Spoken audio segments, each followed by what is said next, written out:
Good afternoon, everyone.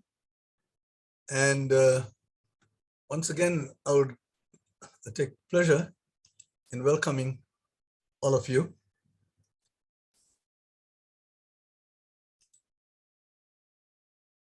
to this fourth and the last session of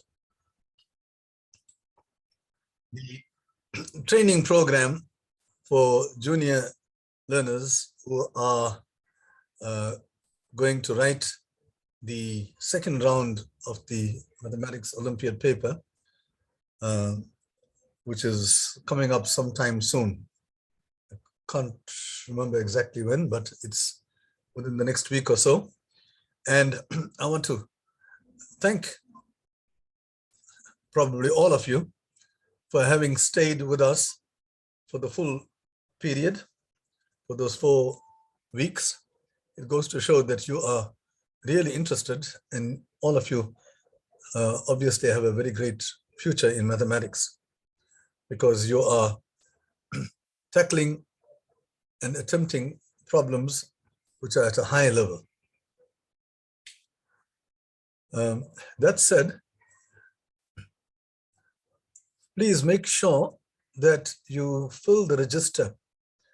There is a register on the website, and somehow try to find it. I think our David Ramaboka has given you some ideas on how to do that, but it wouldn't be too difficult to get into the Google Classroom, find the register and sign it. It is to your advantage to fill the register, because it means that you will be invited to future programs like this without any cost to yourself, which will enhance your mathematical abilities as you go on into higher levels, grade 10 and grade 11 and grade 12. So you will be with us for a long period of time.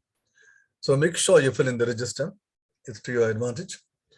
The second point I want to make is the one that I always make, and that is, please make sure that your microphone is muted, the mic which is in the bottom left-hand corner, because we don't want any external sounds to disturb the proceedings here.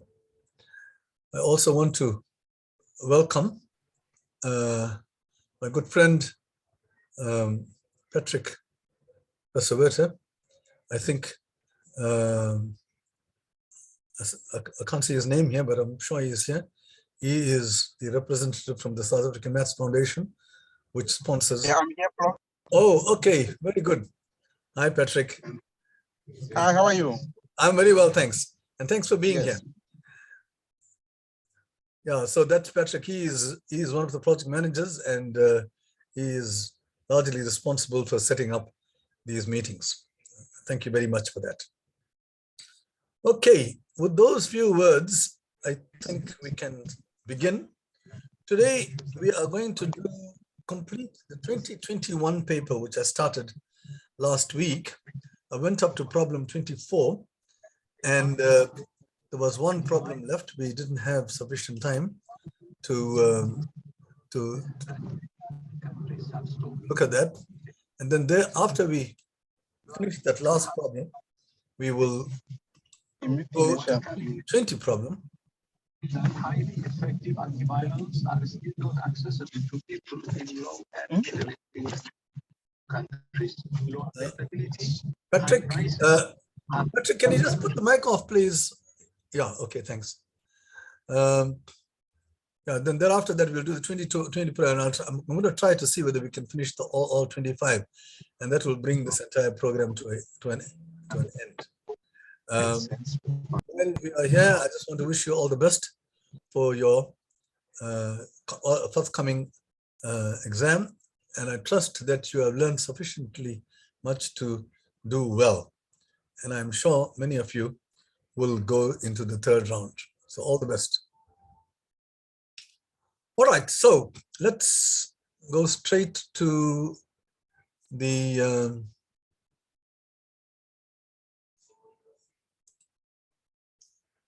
to the 2021 problem. Okay, this is problem 25. I trust you all can see it.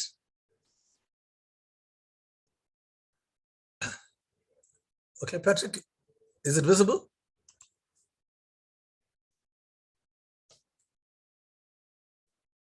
Yeah. All right. The last problem of the 2021 paper, last year's paper, was the following. When the 7 numbers 13, P, 16, 7, 4, 15, and 7 are arranged in ascending order, then let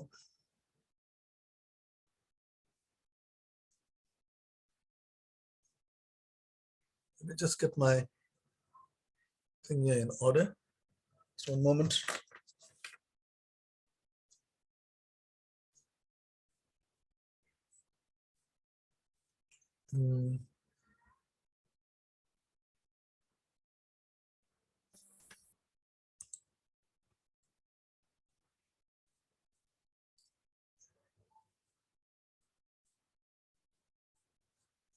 Sorry, I'm just trying to get my pen here in order. It doesn't, just one moment, please.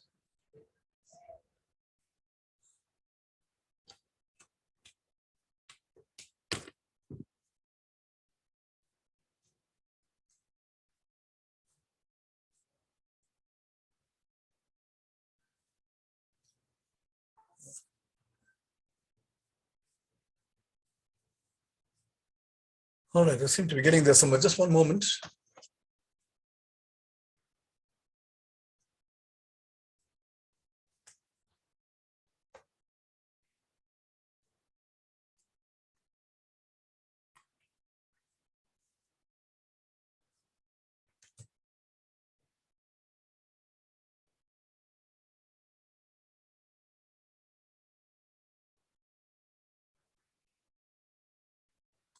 Sorry about this. Something happened, yeah. Okay, so let's just get to the very last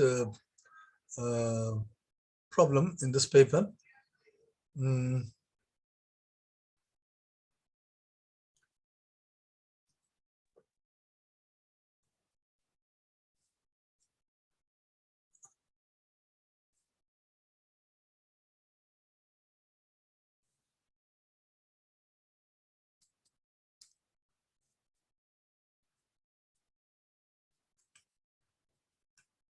Sorry, I'm going to have some problems here. Okay, so we're going to problem 25. And problem 25, as you can see, says, these 7 numbers are arranged in ascending order. So let's just put them in ascending order. But there's an unknown number here. We'll put the unknown number. We'll leave it out. We don't know where it goes because in the ascending order, 13, the next one, there's a 4 and a 7. Those are the low numbers. And then you got 13, 15, 16, and 17. That makes 6 numbers. All right, and there is a P. We don't know what the value of P is, so we don't know where it fits into this scheme.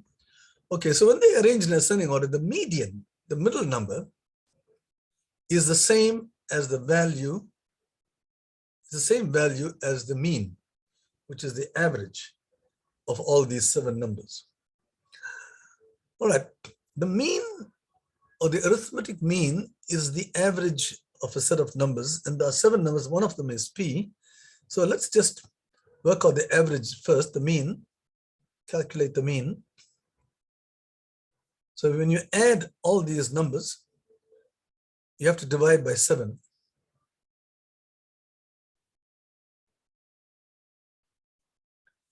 All right, because there are 7 numbers, and add everything up, 24, 39, 55, 72. So it's P plus 72. When you add up all these numbers, you get P plus 72, and the average is this. Now, this is the same as the median. Now, we don't know what the median is because we don't know what the value for P is. The question is now, the middle number, where must P go? It is going to be in the middle of the set. Now, clearly, P can't be any of these, right? Because, or P cannot be anywhere between 4 and 7.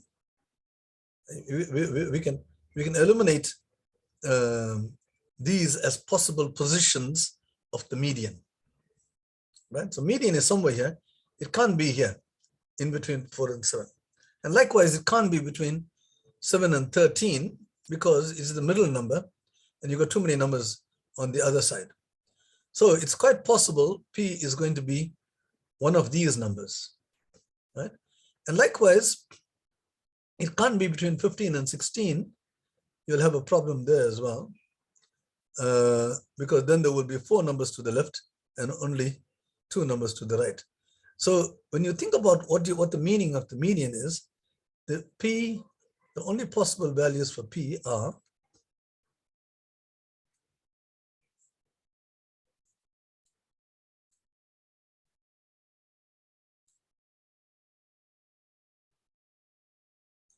see, P is the median. The median, not P. The only possible values for the median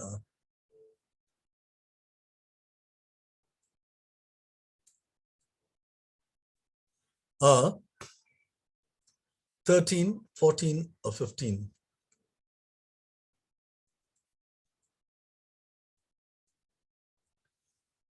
Okay, those are the only possible values where it can be in the middle. It can't be in any one of the numbers can be repeated. So it could very well be, the median could be 13 or 15. Okay, but they say that the median is the same as the mean. These are equal. Right? So the median equals the mean.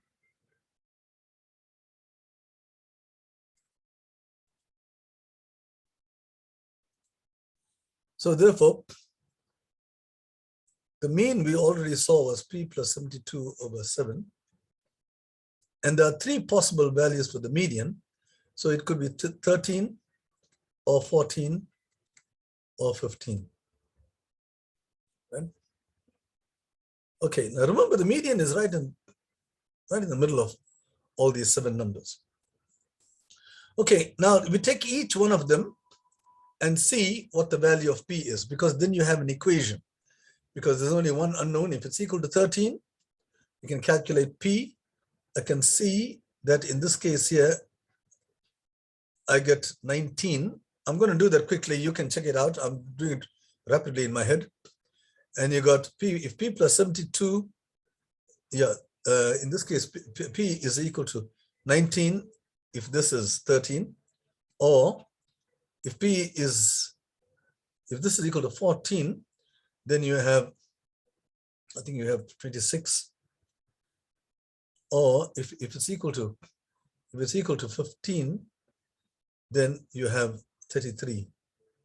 So P is one of these numbers. All right. Now suppose P was 19. Then what happens is that the median then is 13. So you can't have, the median is 13 and it's also 19. So this is impossible because the median and the mean are the same, right?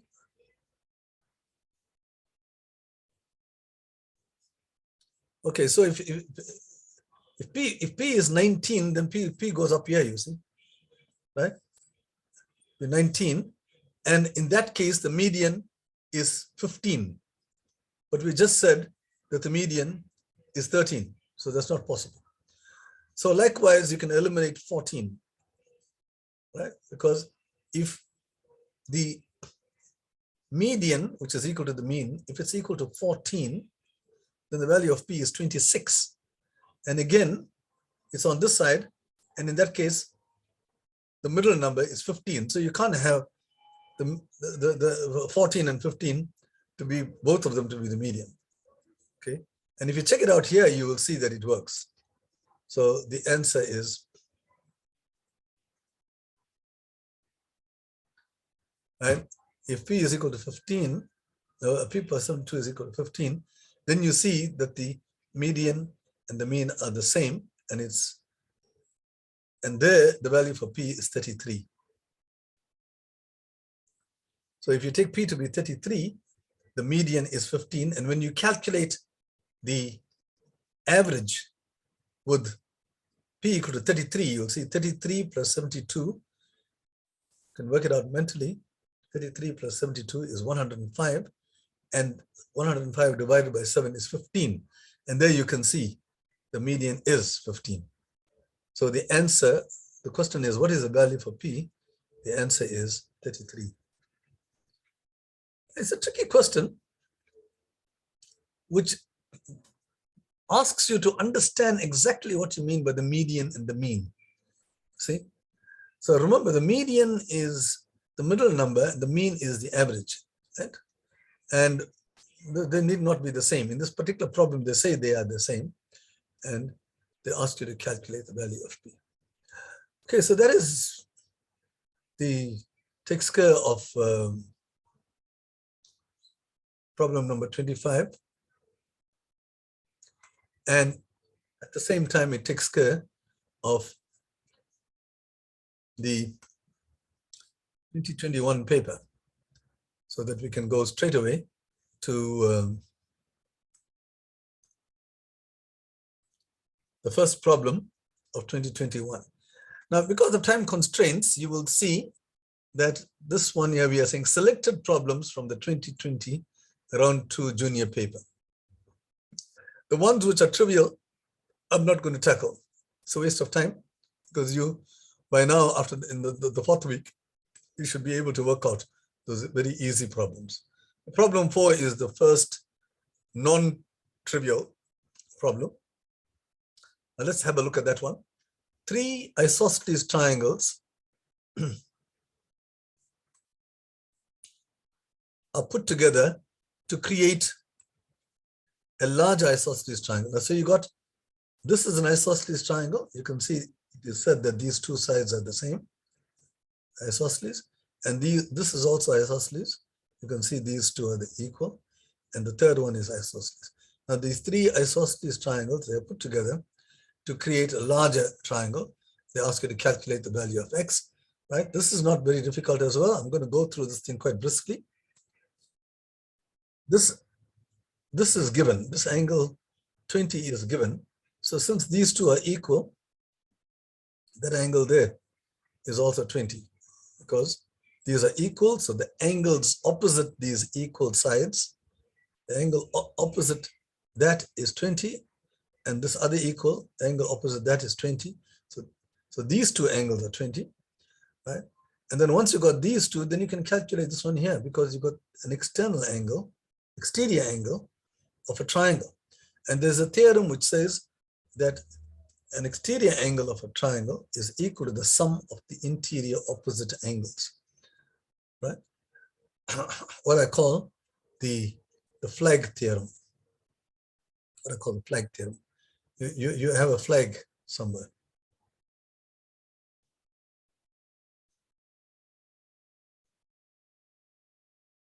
Right?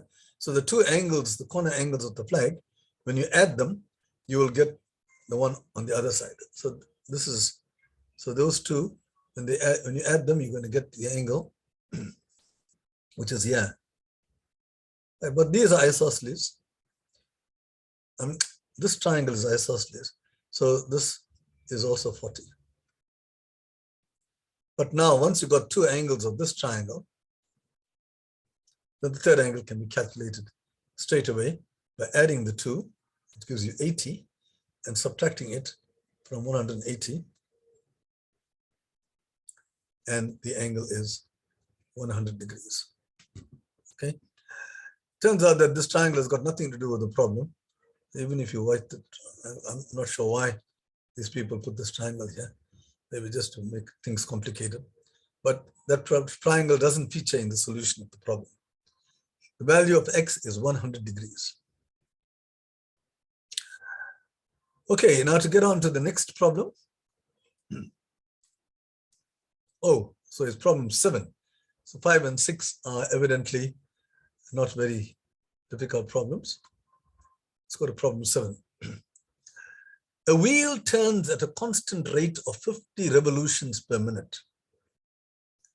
Through what angle in degrees does the wheel turn in 1 second? Okay. So you are talking about, the question is to find an angle, but they give you the information in revolutions, right? And you should know that a revolution can be converted into an angle because one revolution is 360 degrees, right? If you make one complete revolution around a point, right, the angle that you traverse is 360 degrees. So the wheel turns 50 revolutions in 1 minute. Let's just record that information.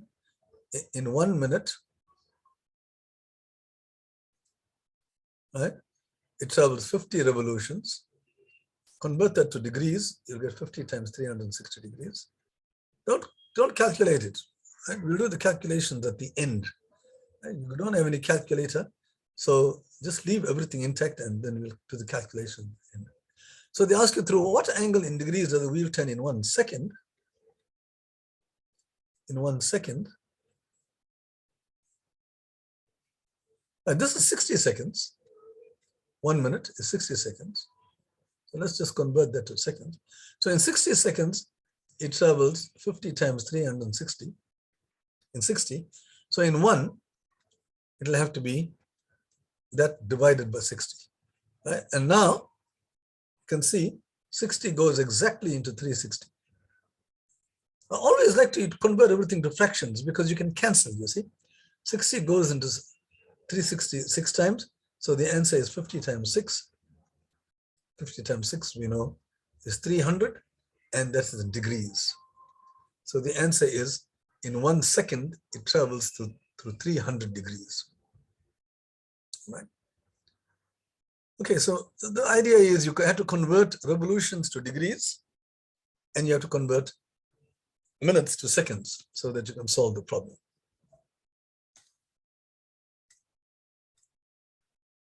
Okay, the next problem is problem number 8. It looks like a geometry problem. In the diagram, let me do it from here. In the diagram, A, B, C, D, A, B,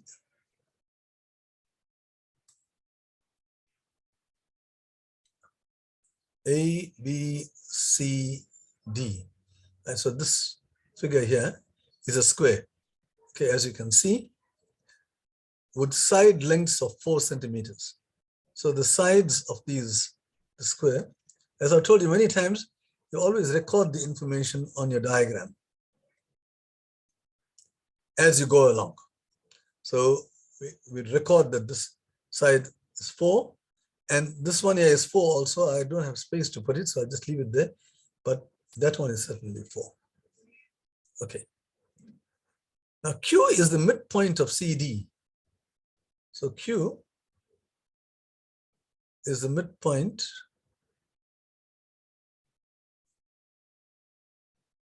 of CD. Oh, there it is, CD. So in other words, these are equal.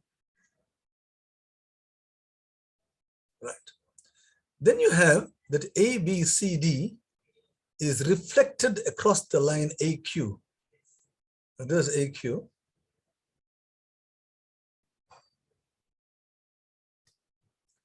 So this,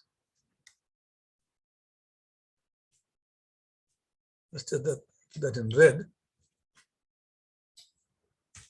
Thank you, Lord. So you have a reflection.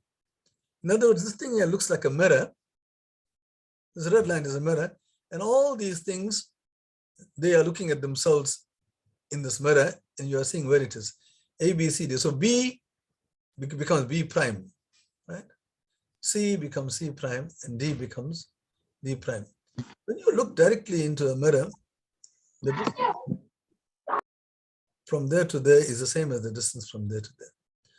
Okay, but whatever the case is, because this thing is reflected in the mirror, you will still have that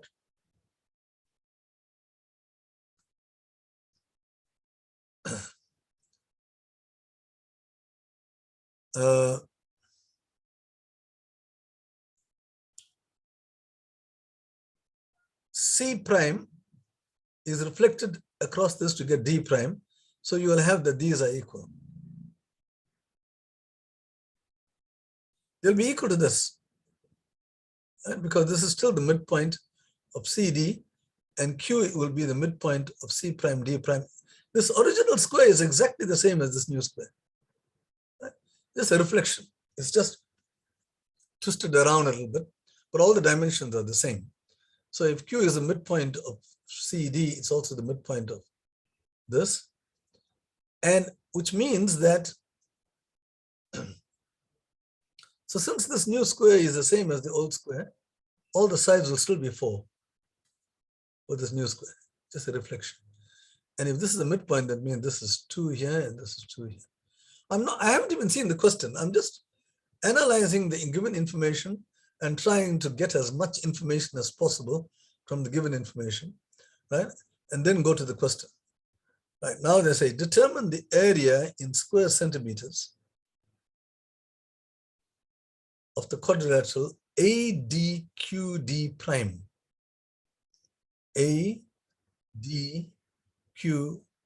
prime. Okay, so it's this quadrilateral here.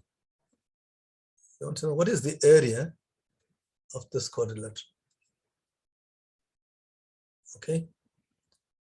Now, okay, so if this is 2 and that is 2, as we saw, this part here will also be 2 here. These two triangles are both right angle triangles because this is an angle of a square, and this is also an angle of a square. See? It's given that this is a square, this new figure, AB prime, C prime, D prime.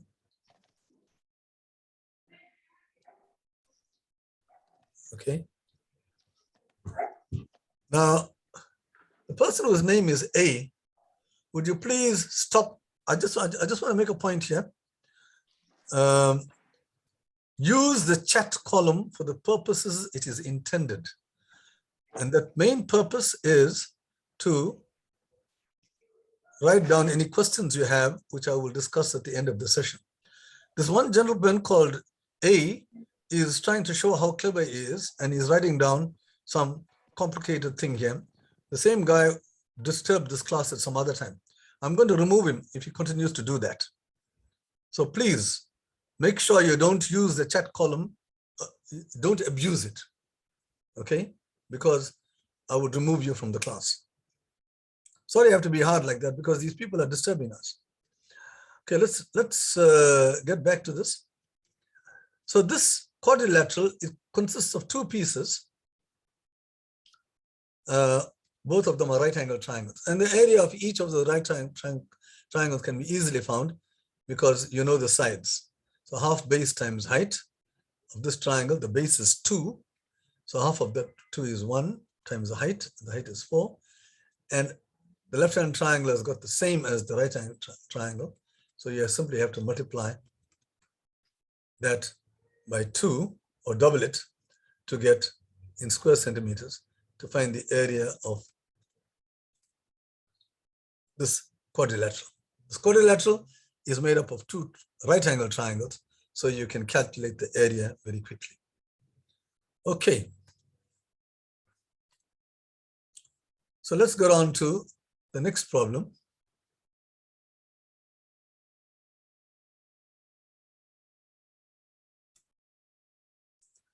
Problem 9. On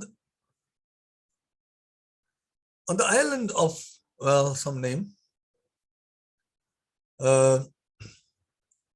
all vehicle number plates have 2 letters from the selection A, B, C, D, followed by the numbers 1, 2, 3, 4. All right, so you have the vehicle number plates, the registration numbers, right? They have only 4 syllables, and 2 of them are alphabets, but they are alphabets, very special alphabets, A, B, C, D, and the other 2 are numbers, and they are these numbers, 1, 2, 3, 4. Okay, so you can see there are a number of numbers. Let's just get to this one here. The various kinds of possibilities that you have.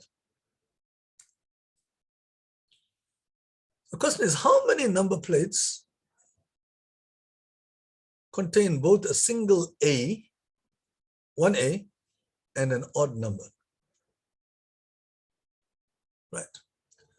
Okay, so what do we have to do? We've got 4 numbers. You got a single A, right?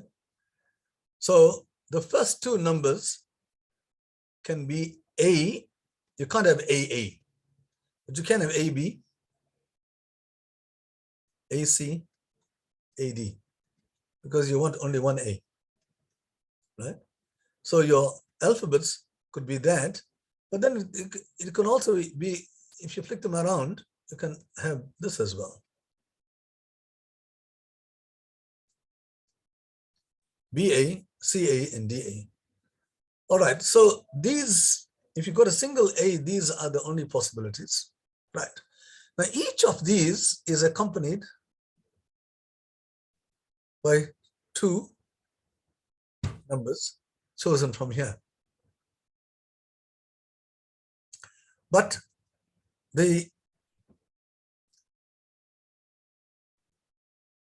how many number plates contain both a single A and an odd number?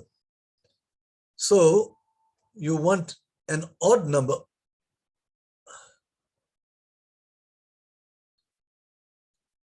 Oh, there's only one number here. 1, 2, 3, or 4. All right, so you got, so you want this number here to be an odd number. So would A be from, the only odd numbers amongst these 4 are 1 and 3. And the same thing happens to this. You got only 1 and 3 they can finish off in. Each one of them can be finished off with 1 or 3. So if you count how many possibilities you have, you will see that you got 6 here, and each one has got 2 possible endings. So the answer is 6.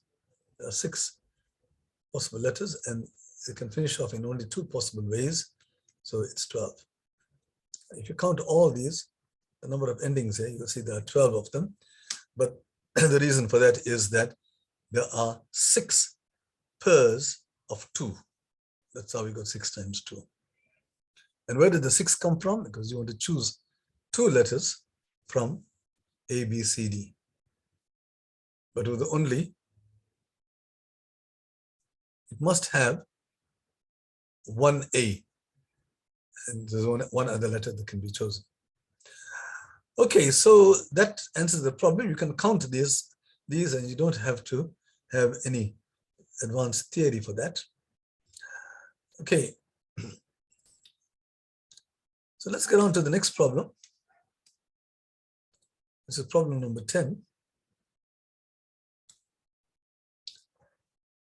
Problem number 10 says some 3-digit numbers have the following property. Some 3-digit numbers. Okay, now my first field will be how many 3-digit numbers are there altogether, and the number of 3-digit numbers altogether. I think we have seen this kind of thing before.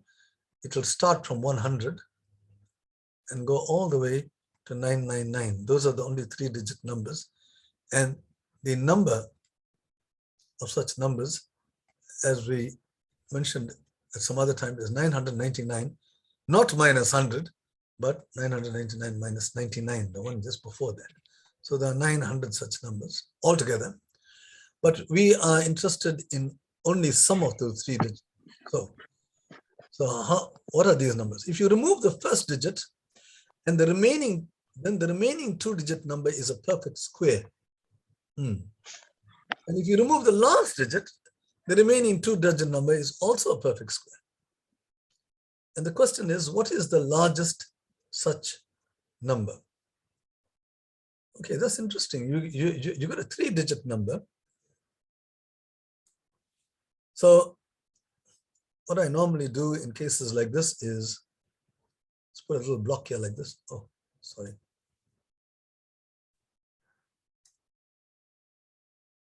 Put a little box here like this and put spaces in between so that I'm going to construct my three-digit number, right, which have these properties. All right, so what are the properties? Let's go over them again.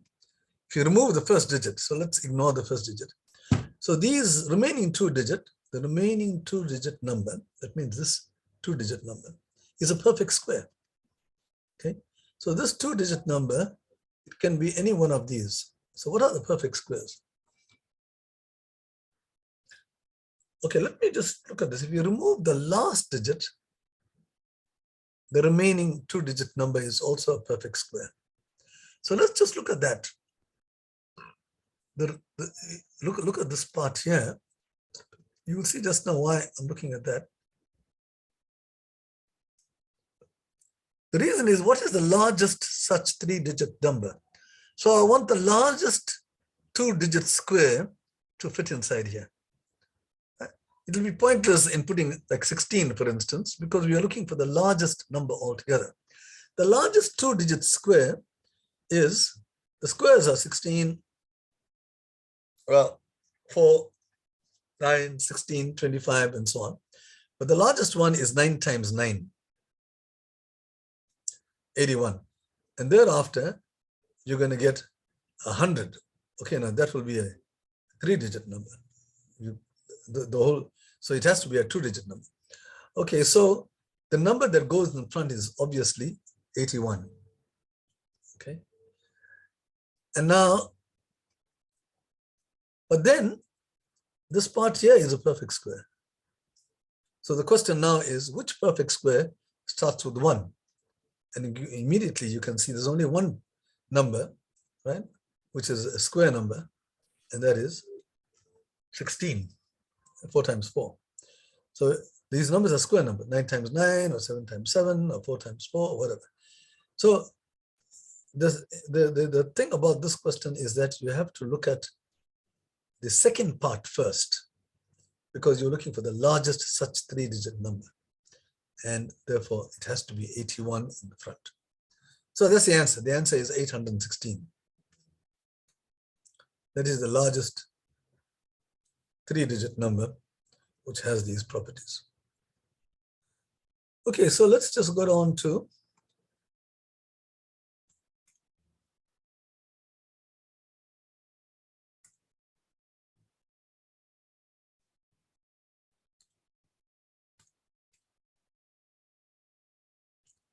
okay, we've done that. Go to problem 12. Busi correctly adds the length of 3 sides of a rectangle. I'm going to go into this frame. Busi correctly adds the lengths of 3 sides of a rectangle and gets 73. Okay, so there's some rectangle. We don't know what the sides are, but what is said here is that when she adds 3 sides of the rectangle, she gets 73. But somebody else, so we don't know which 3 sides they are. There are 4 sides. Okay. Now, somebody else correctly adds the lengths of 3 sides of the same rectangle and gets 77. What is the perimeter of the rectangle in centimeters? Let's go over this again. When you add 3 sides of this rectangle, then you're missing out. You're ignoring one of the sides. So suppose you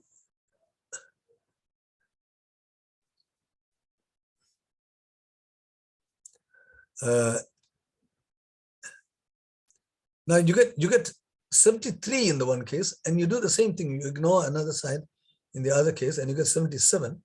So it seems to me that you're ignoring a larger side in 73. Actually, it doesn't really matter, but you're ignoring the a larger side and you're adding the other 3.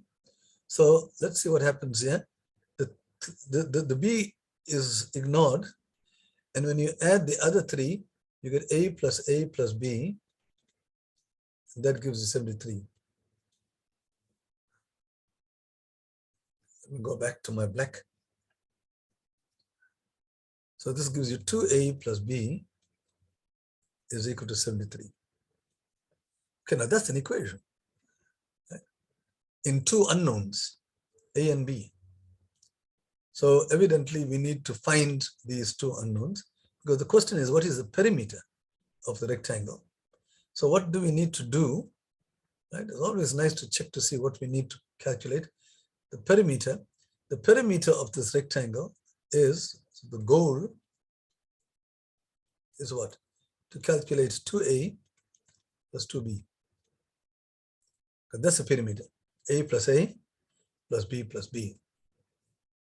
Perimeter, you're adding all the 4 sides, right? And you'll get 2A plus 2B. And that is why you say 2 into A plus B, 2 into length plus breadth. Right? When you are in primary school, you probably learned the formula for the perimeter, but you don't really need a formula. Right? Once you know that the opposite sides of a rectangle are the same, and A, B, B, the perimeter can be immediately calculated. So this is the goal. I need to calculate this. What is this? I got 2A plus B is equal to 73. And then in the second case, right, we can ignore an A, take that out. What are you left with? You've got A plus 2B. If you add these 3, you get B plus B is 2B and A, and that gives you 77. All right. So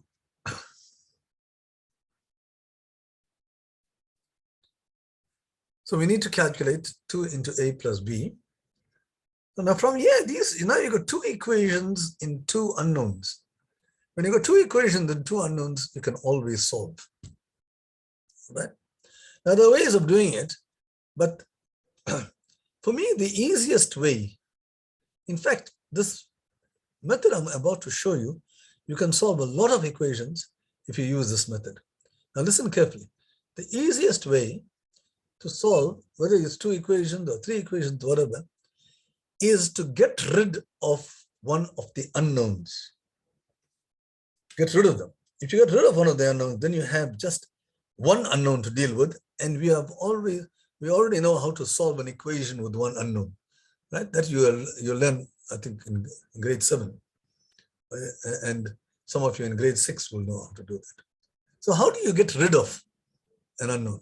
The answer is you find one of the unknowns in terms of the other. Like if you look at this, you'll say, I can find B, bring B, all the B's to one side, and then I bring A's to the other side. B is equal to minus 2A, if you take A to the other side, plus 73. Right? B, if you make it the subject, what you call the subject, bring it to one side, because I want to get rid of B. So you find out what is B.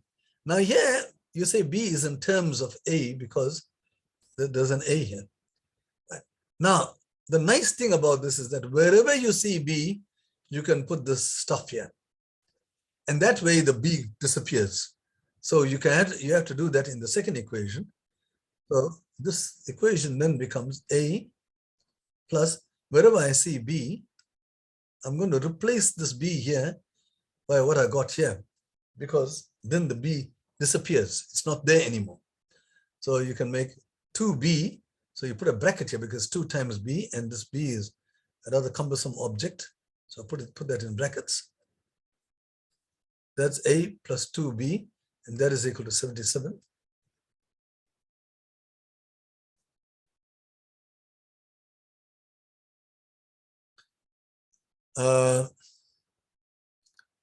So when you calculate this, you will see that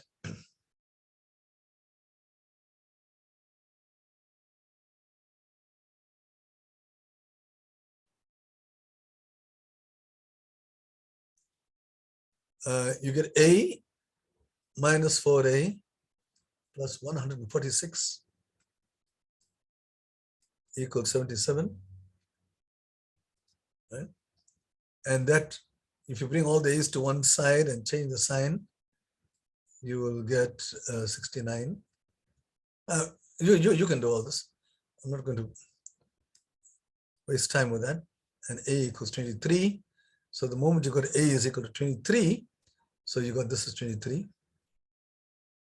23 there.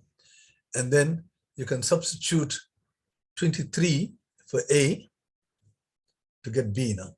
So B is equal to, you already got B in terms of A. So you rather look at that one. You get minus 2 times 23 plus 73. And then this is minus 46 plus 73. So B is equal to 27. Right? When you work it out, that is what you get. So A and B are 23 and 27. This is 27. This is 27. So as you get the values, you put it back into your diagram. Now you can calculate the perimeter, because you simply have to add up all these numbers. And 23 plus 27 is 50. And so it's 50 plus 50. So the answer is 100. And the units are centimeters. So put down the units. Right? Sometimes people are fussy about the units, so make sure you put the units. The units means centimeters. So the answer to this question is the perimeter of this rectangle is 100. Now let me show you a very quick way of doing this thing here, right?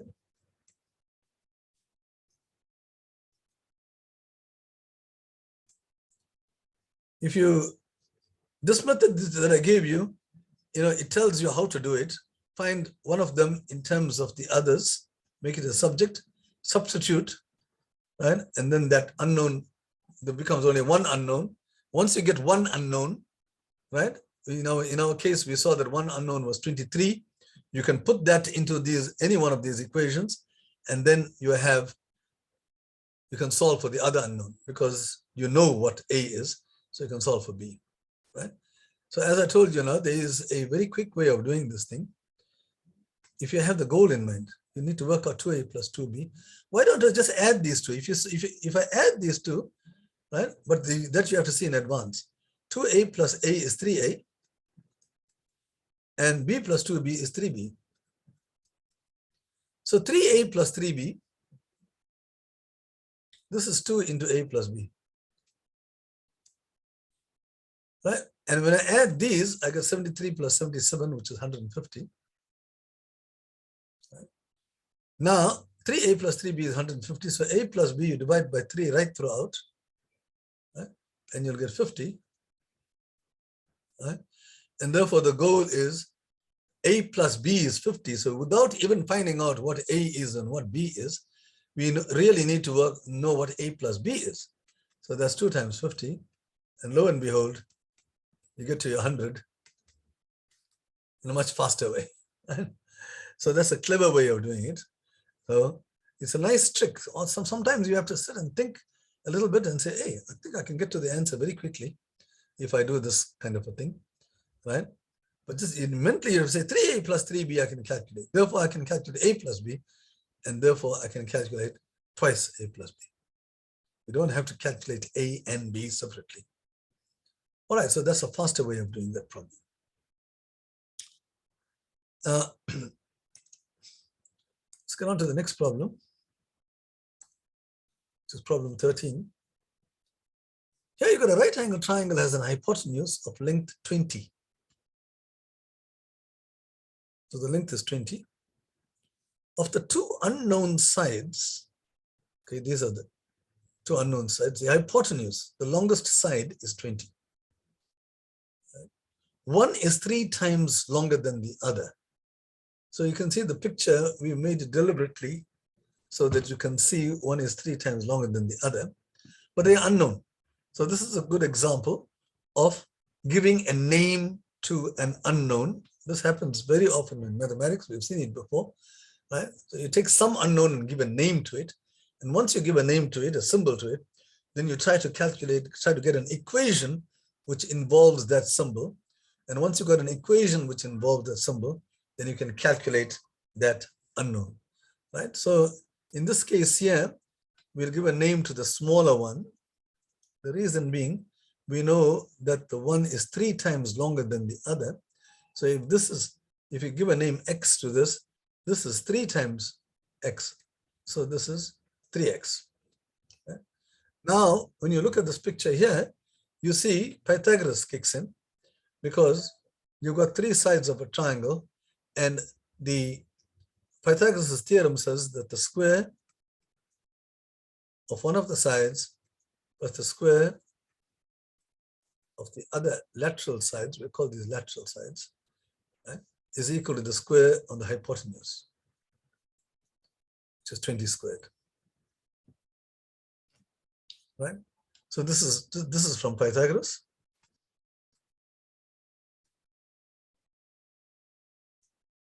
Now you got the equation. You've got an equation and one unknown. So you have to solve this. How do you solve it? X squared, 3x squared. The 3x all squared means 3x multiplied by 3x. Remember. So you got 4 things being multiplied here: 3x, 3, and x. 3 times 3 is 9. And x times x is x squared. So 3x all squared is 9x squared. 20 squared is 400. 20 times 20, right? That's easy. So you got 10x squared is equal to 400, which says that x squared is equal to 40. I'm just calculating this without looking at what the question is. The question now says, determine the area of the triangle in square centimeters, right? So perhaps we should have written that area right in the beginning.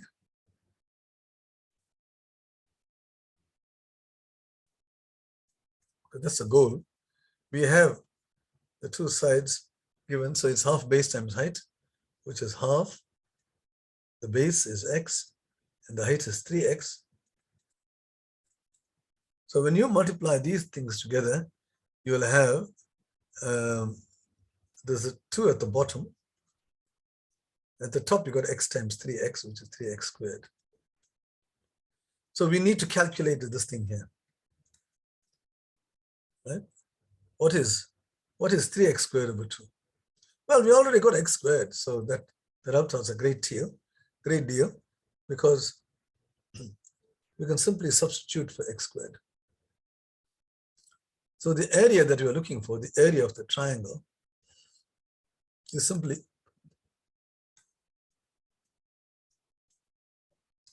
three x squared, which is 3, and we calculated x squared to be 40. So 3x squared is 3 times 40 divided by 2. I'm using this 3x squared over 2. So for x squared, I substitute for x squared, which you already know. And here, once again, I just cancel. The answer is 3 times 20, which is 60. Again, the units are square centimeters.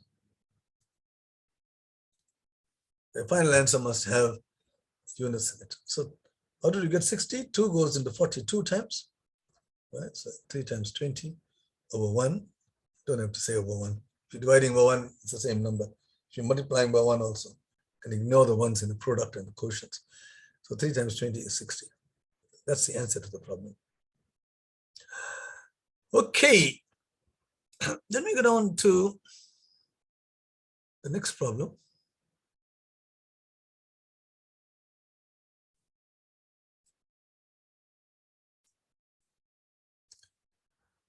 Okay, I'm very pleased to see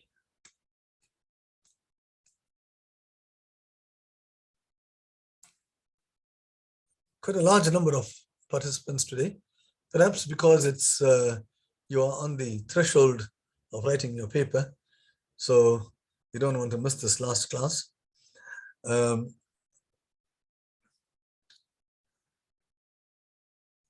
So I'm pleased so many of you are taking interest in this. I hope you benefit from this class. Okay, so we are doing the 2020 paper. We left this till the end, and we are now getting on to problem number 14. Problem number 14 of the 2020 paper. Okay, I'm going to go into my picture so you can read it clearly. Okay, so what does this question say? ABCD is a square. Well, we can see ABCD is a square. And many of these problems, they like using isosceles triangles, squares, equilateral triangles. And so it's important to know the properties of squares and equilateral triangles and isosceles triangles. Basically, the properties are in a square, all the sides are equal and all the angles are equal to 90 degrees. That's the most important thing. And in equilateral triangle, all the sides are going to equal again, but the angles are 60 degrees. So that's another important thing. And of course, you have isosceles triangles where the angles opposite the equal sides are equal. We don't say base angles. Sometimes the triangle is upside down or whatever. It's got some shape and it need not be at the base, in some respectable place. So it's better to say the angles opposite the equal sides are equal. All right, so that's just to say you got a square and then you also got an equilateral triangle DEC, there it is, that's equilateral. And EB is equal to EF, so you have a little isosceles triangle sitting here. Okay. The question is, what is the size of angle CEF? So this is your unknown. Let's just call it X. So that is the problem. What is X equal to? Interestingly, there's nothing given here. In this triangle, you don't know any angles. I mean, in this problem, you don't know any angles. Right? But you do know that all the angles of the square are 90 degrees and the angles of the equilateral are 60 degrees. So obviously, you have to use those. All right, so I need to get to this angle here, which is sitting somewhere in a rather confused place. So how do I get to that? Well, let me just note that EB is equal to EF. EB is equal to EF. So it means that these angles, this one here and this one, are equal, because this is opposite stroke and opposite stroke is here. So these two angles are equal, the so-called base angles, which are not base anymore. Okay, so these two angles are equal, so we know that. What else do we know? Okay, look, we know it's a square, so let's just put all these sides are equal. Well, let's put double stroke here because I used a single stroke for that one. Double stroke. Okay, so you got a, and even here, this side is equal to double stroke. Now this is an equilateral triangle, yeah? So all the sides of this triangle are equal. So this is already double stroke. So this is these are also double stroke because all the sides are equal and one of the sides is this. But we didn't write down that this side here is equal to this whole side here. So this entire side here, PC,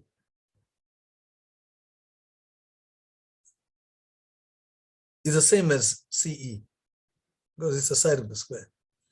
So now you have an isosceles triangle CEB. That's isosceles because CB is the side of the square and CE is the side of the equilateral triangle. And the equilateral triangle and the square, they have the same side. You can see they share this common side. So this now becomes an isosceles triangle.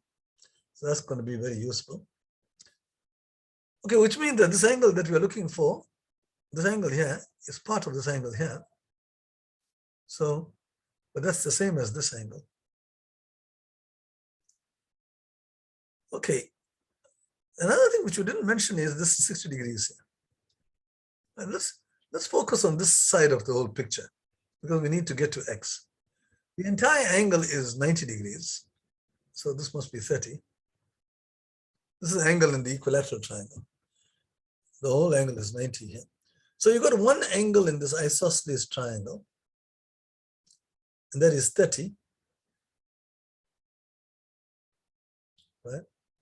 Which means that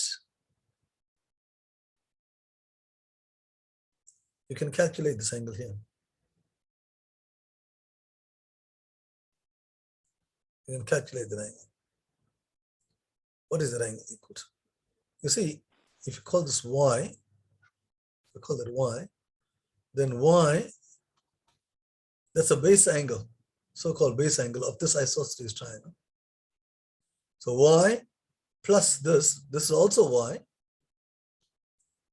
plus 30, the angle here is 180 degrees. So this angle, we just named it y. Now you got an equation involving y, and that is because this triangle here is isosceles, and you know one of the angles. Therefore, you can calculate the other two. Okay, and when you calculate this, this is an unknown, y plus y is 2y, and you'll see y is 75 degrees. Right? So this y is 75 degrees. But now, this is also the same as this, because these two are equal. So therefore, this angle here is 75 degrees. This angle here, because you got an isosceles triangle. Now you can see I have an x here, I have a 30 degrees, and I have an exterior angle. You've got your flag here. This part here coming down from B to C vertically, and then shoot up to E, and then you come back here. That's your flag here. And this angle here is 75, and that is X, and that is 30. So immediately you know that the exterior angle is equal to the sum of the interior opposite angles. So this 75,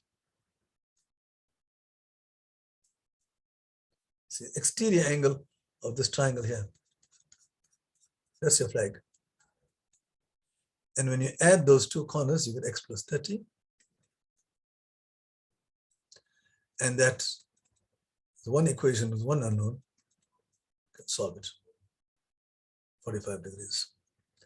So it's quite a nice problem, but you have to travel quite a long distance to get to your answer, using primarily the fact that isosceles triangles have got the equal sides and equal angles. All right, so this is problem number 14, and you can see it's already getting a little bit heavy. So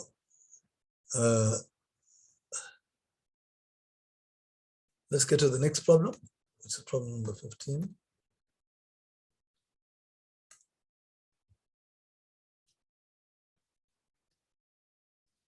Okay, a broken calculator doesn't display the figure, display the digit 5. So you got a calculator, it's got lots of digits in it, 10 digits actually, 0, 1, 2, up to 10, to 9. But the 5 is not displayed. So for example, if we type in 5, 1, 2, 5, 8, only the number 1, 2, 8 is displayed. Oh, that's terrible. So you don't know what the number is. And so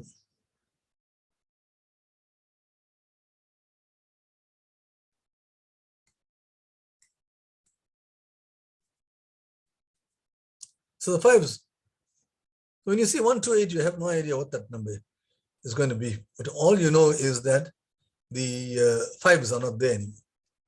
Right? We don't know. You could have typed a very big number, and the thing killed all the 5s. Anyway, with no spaces. Tobago typed a 6-digit number. All right, now so at least we know how big that number is. It's a 6-digit number, and as I told you, whenever you got a 3-digit number or whatever, I like to put a nice block, and then put down the digits inside some nice little squares or rectangles if you want. So you got 6 digits. So you're going to divide this thing up into.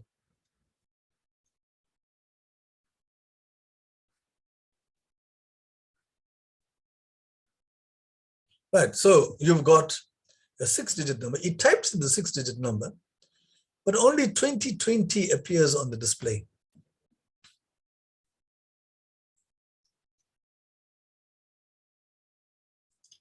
So what does it mean? It means that your original number had 2 5s, because you got a 4-digit number which survives, 2020. So the original number had 2 5s. Now the question is, where are the 5s? Right? The 5s could have been anywhere, those 2 5s. But once you put the 2 5s in, now listen carefully to that. Once you put the 2 5s in, then it automatically means that the remaining 4 ones will be 2020. Right? Like for instance, if I put my 2 5s here,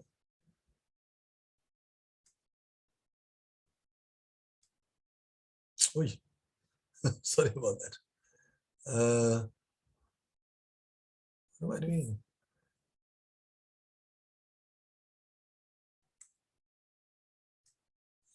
Okay, so if I put the 2, if I say, suppose I put a 5 here and another 5 here. Suppose that number was like that. Then what we see is 2020. We see 2, 0, 2, 0. Right? Then you can fill in those 2020 immediately, right? Because those are the survivors. So the question is, you see, how many different 6-digit numbers could you have typed? And that reduces to the following problem.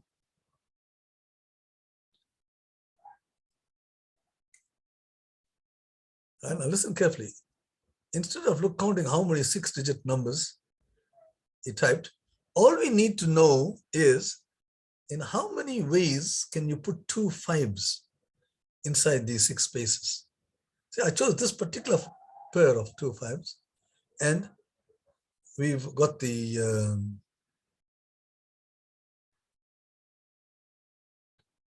number that would have been typed. But if you put in 2 5s elsewhere, again you will have another number that you could have possibly typed. So you actually need to count how many ways can you put 2 5s in this. Right. So the question is, in how many ways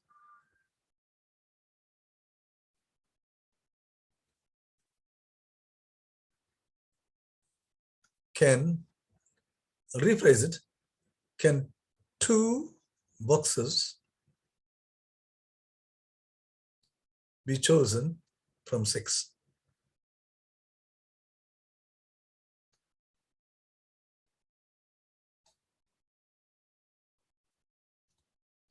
There are 6 boxes. I just need to choose 2 boxes. Once I choose my 2 boxes, then I can put my 2 5s inside there. And then the remaining part, you can put our 2020 in that order. And there you have it, you have that number. So we have solved this problem, right? Some time ago, I told you, when you are choosing 2 objects from n objects, and if you went and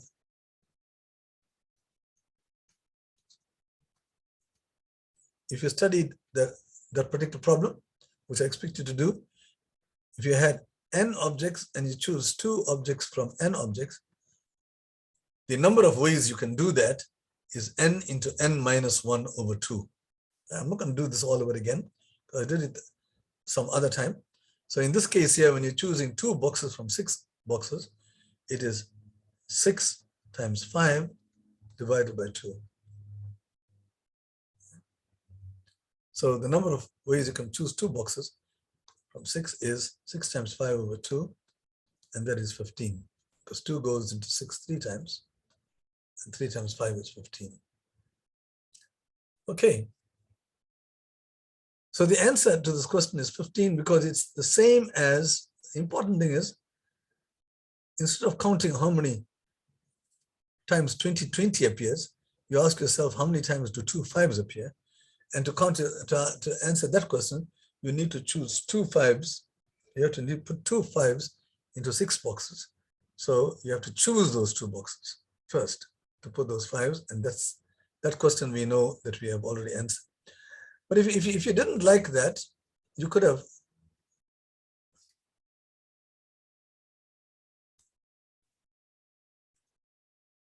I think I left space for this too. Yeah, I did leave space for this. If you didn't like that method, you could have given names to the 6 boxes.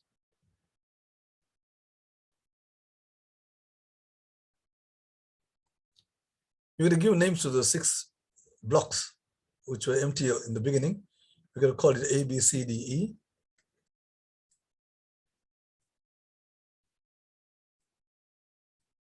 A, B, C, D, E, F. And then now you want to choose 2 of them. So you can write down the one which has got A in it. There'll be AB. Or you could have chosen AC, or you could have chosen AD, or you could have chosen AE, could have chosen AF. Right? And with B, right, you don't have to, the A's are finished here. So with B, you go to BC, BD, BE, BF. Or with C, now you ignore B and D. So you go to CD, CE, and CF.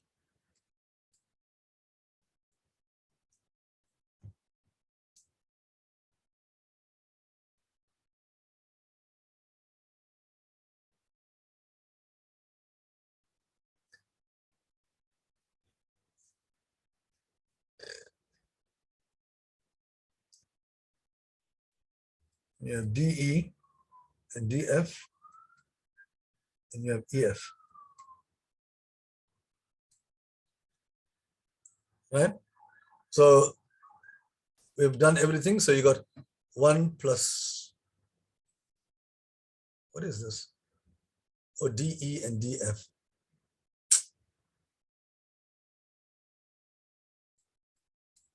So when you count them, you'll see you got 1 plus 2 plus 3 plus 4 plus 5, and that gives you 15. You could have done it the long way to get to 15 again. But if you know that formula, how many ways can you choose 2 boxes from n objects, 2 objects from n objects? The answer is n into n minus 1 over 2. Okay, just give me a break. It's very hot in here. I'm going to put my fan on.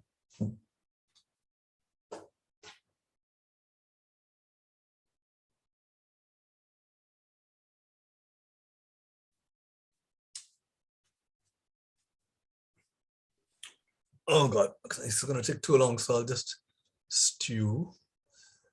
Okay, so that's a counting problem, right?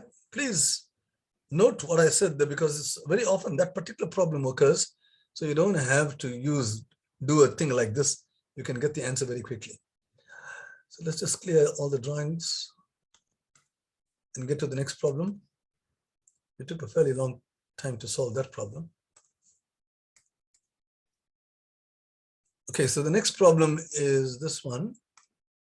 Oh no, okay, number 16. 3 large buckets have the same volume as 4 medium buckets. Okay, 5 medium buckets have the same volume as 6 small buckets. How many small buckets have the same volume as 15 large buckets?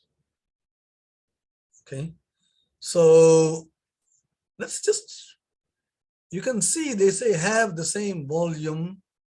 So there are a number of equations here, but we need to identify the equations and get the symbols right. So we have to start naming some things with symbols.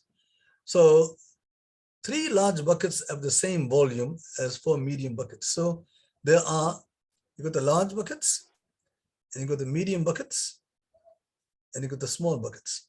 So suppose we use these symbols L, M, and S to say L is the volume of the large bucket, volume of a large bucket.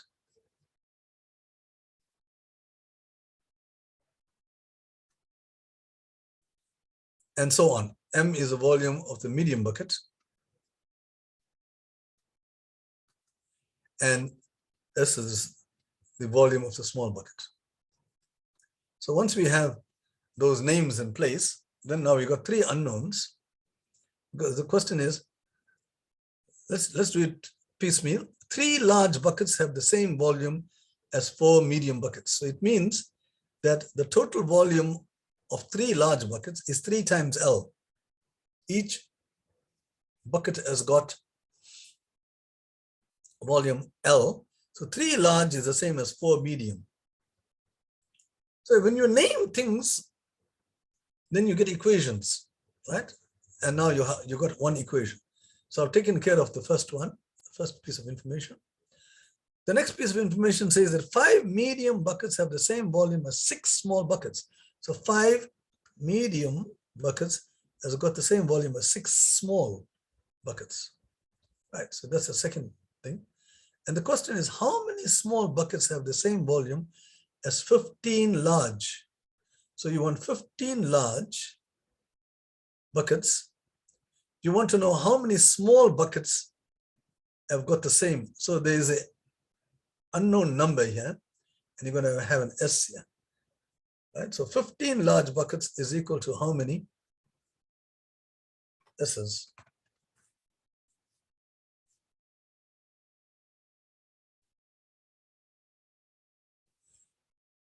Okay, so if you look at this carefully, let's see now, we want 15L. We have 3L, right? So we use our common sense. If we want 15L,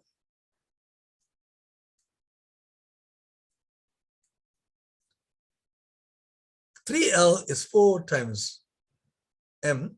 So 15L will be 5 times 4M. Because it's 5 times this is 15. That will be equal to 5 times this, which is 20M. So we got 15L equals 20M. Right.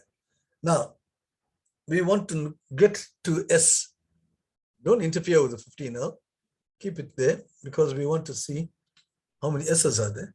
Now 20M, you got 5M is equal to 6S. So to get 20M, and this is 4 times 5. So 20M will be equal to 4 times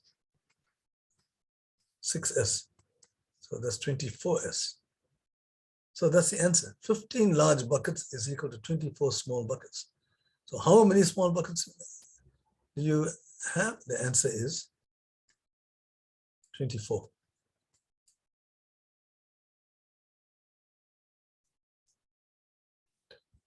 Okay. So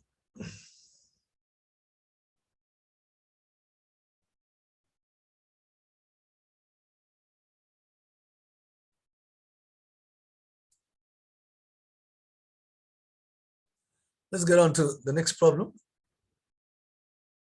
That wasn't a very difficult problem. A lot of these problems involve ratio and proportion, this is something like that, but you can just see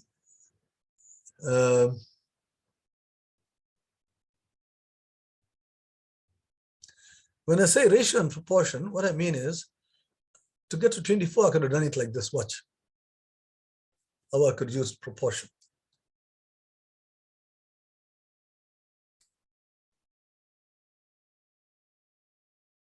Three large buckets is the same volume as 4 medium. So I can say the large to the medium proportion is equal to 3 of this is equal to 5 of that. So it's the same as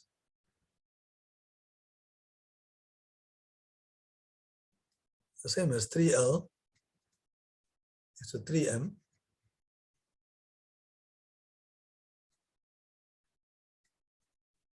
and 3L is 4M.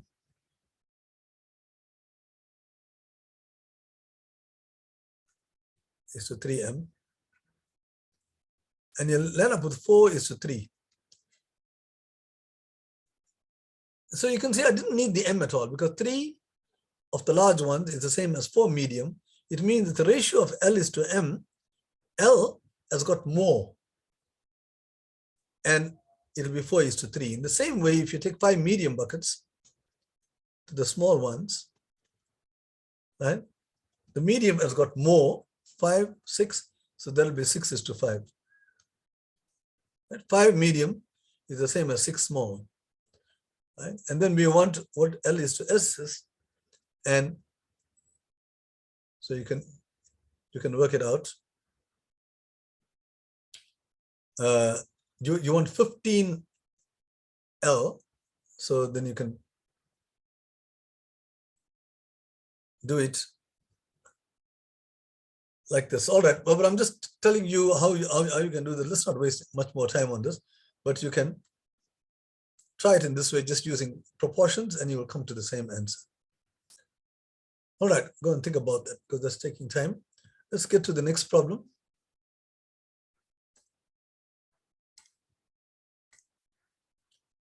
Problem number 17. A rectangular prism. Okay, let's just understand what you mean by a rectangular prism. A rectangular prism is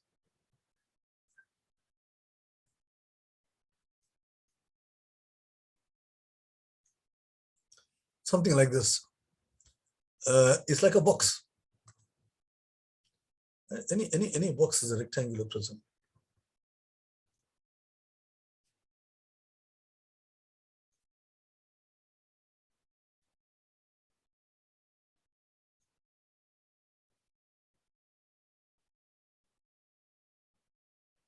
So the original rectangular prism was like this, with two sides measuring 3 and 2. No, wait a minute. Right. A rectangular prism with two sides measuring 3 and 2 is removed. From a larger rectangular prism. Okay, there's your picture. So you got a larger box here, and you got a small, well, it's not a box anymore, it's a solid object because you are cutting out this piece here, which is also a prism, right? And the dimensions of the small prism, the one that is removed is 3. The two sides are 3 and 2, as you can see. 3 here and 2 here. Right. Now, if the original prism had a surface area of 96, what is the surface area in square centimeters of the new shape? So the problem is the original one, before this was cut out, the surface area, in other words, when you add all the sides, the 4 sides here and the 2 sides at the bottom, right? If you add the entire surface area, you'll get 96. Now the question is, if you take this odd shape here, what is the surface area of this one? The only thing you are given is the surface area of the original and the dimensions of this cutout shape. So that looks like a very difficult problem because there's hardly any information given.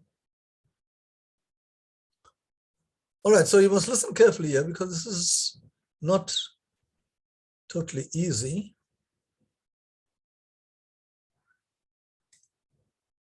I'm going to go into my new picture here.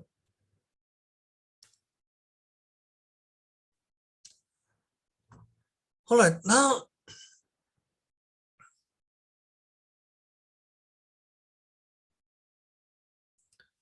I need to find the connection between this volume here, the volume of the cutout box,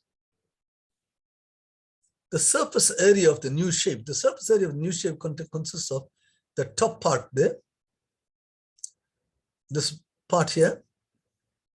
Let me just use So that the top part there, this part here is cut out. And then as far as the rest is concerned, nothing happens to it. This is the same as that at the back of it, right? So the only things that feature here is, okay, suppose we look at the surface area of the given thing. Suppose we don't know what the given area is, the surface area. Suppose X is equal to the answer.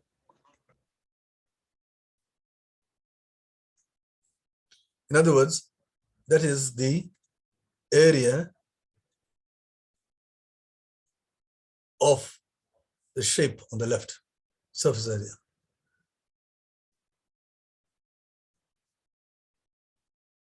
So the problem is to find X.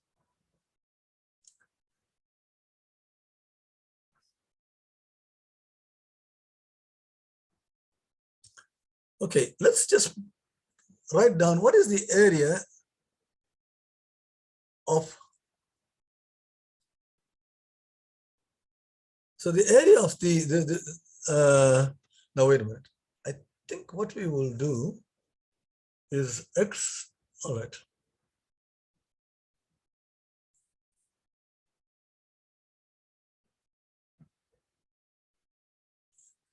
I think what I will do is X is not the area of the shape in the left. It's the area of the shape in the left.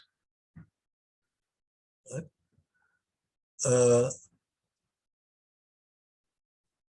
Top plus front plus sides. What I mean is that part, the top and the front and the rest of the sides. That's your X. In other words, I'm ignoring these three areas. There are three areas inside here. Right? So X is that part. Then let Y be the missing area.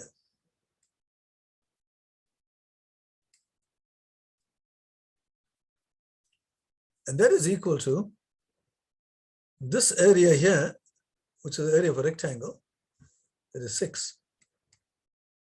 And then you've got the back wall, which is B. You've got the floor.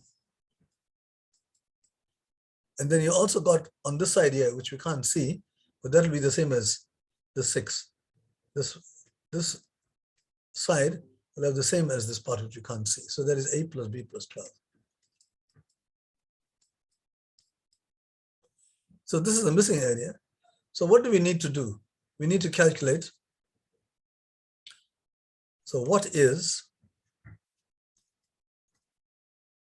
so the total area will be X, which is the area of the top, the bottom, and the sides and the front, plus the missing area. That's the total area, which is A plus B plus 12. So the question is, when you add these,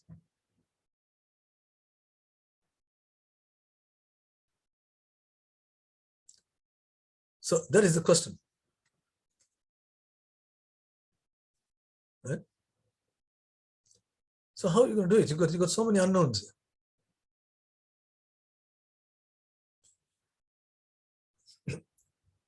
Now the question is this 96. What is 96? 96 is the original area which we didn't see before it was cut out. So originally you had this part here. Oh, sorry. This part here which was cut out in the front, right? That was the original. That's the same as B, because this front is the same as that, right? And then the original area is, and then this other top part has been cut out, but the top part is the same as the floor. So the original area is actually the top part. If it's not easy to draw this thing here, but if I think of the top part as, let me use a deep blue. That's the top. The top part is A. So the red plus the blue plus what we called X. But X plus A plus B is equal to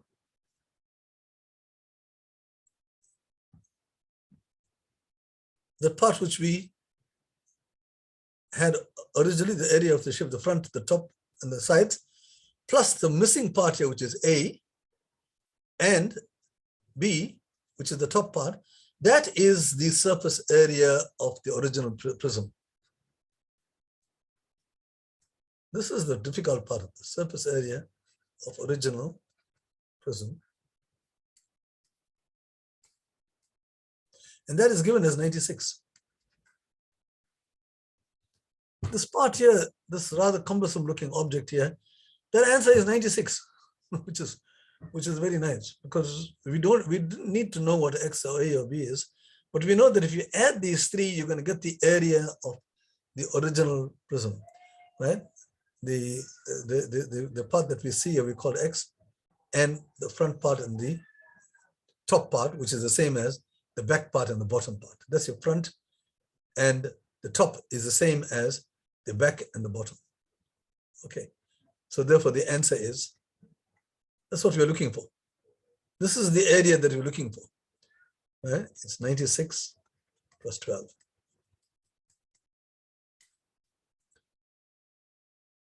And this is an area, so it's square centimeters. Okay, that will be a little bit difficult to understand. I'm quite sure there are some people who will want me to do this again, but we will send you the recording, and hopefully you would be able to watch it at your own leisure and understand and get a picture of what's going on. Okay, let's now just get to the next question. So problem number 18. A school achieved a metric pass rate of exactly 96.8% without any rounding. Okay, that's the kind of thing that schools advertise. The school is pretty good. It had a pass rate of 96.8%. That's the exact amount. No rounding. The question is, what is the smallest possible number of pupils who did not pass? Very interesting problem. Just by given what the percentage pass is for the whole school, the question is, what is the smallest number of pupils who did not pass?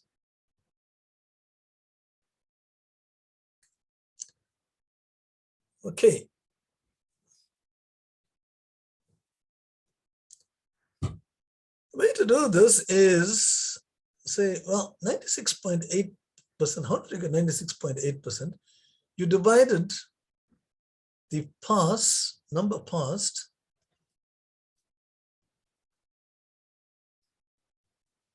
over number in school. In other words, the enrollment, the school population. That gives you 96.8%.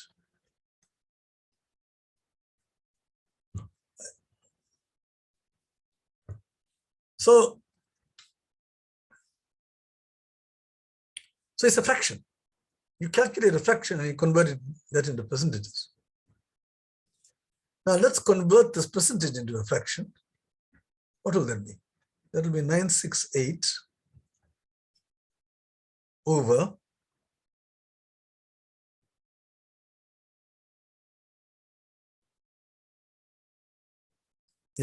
to make it into a percentage, it'll have to be 968 over 1,000. 968 over 1,000 is 96.8. Right?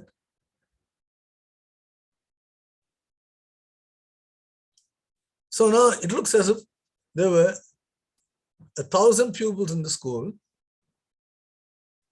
and 968 students passed. But they want to know what is the smallest possible number of students who did not pass. So yeah, in this case, you got 968 over 1,000. 968 passed and 32 did not pass, the remaining amount. So at least this fraction tells you how many passed and how many did not pass.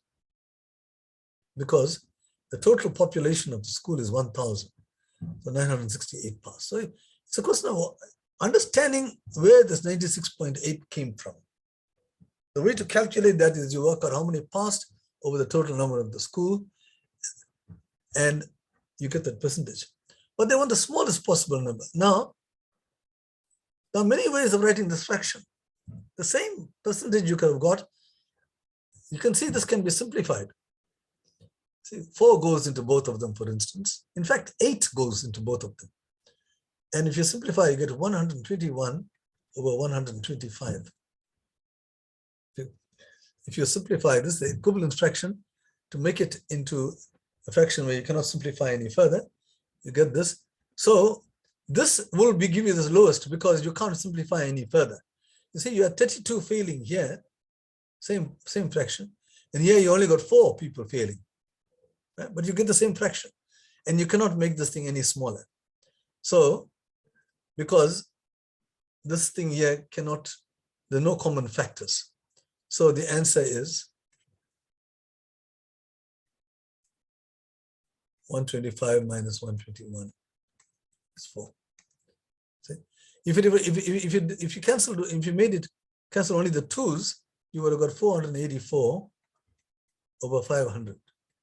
But even there are 16 people who fail. With this number, there are 32 people who fail. But you want the smallest number. And when you come to this, keep simplifying, you can't reduce this thing any further. So that's the answer. All right. So again, there's a problem on equivalent fractions, which is something that you do in grade 4, grade 5 or something. So, but you have to think about what does it mean, you see? So these problems are very nice because you ask yourself, what do these calculations mean? So in this problem number 19, you have in the figure below, you go on to the next problem, with the shape of an A, and you see these 2 angles are the same. Right? Triangle ABC includes the size 48 and Y. So this thing here is very important to understand. This triangle ABC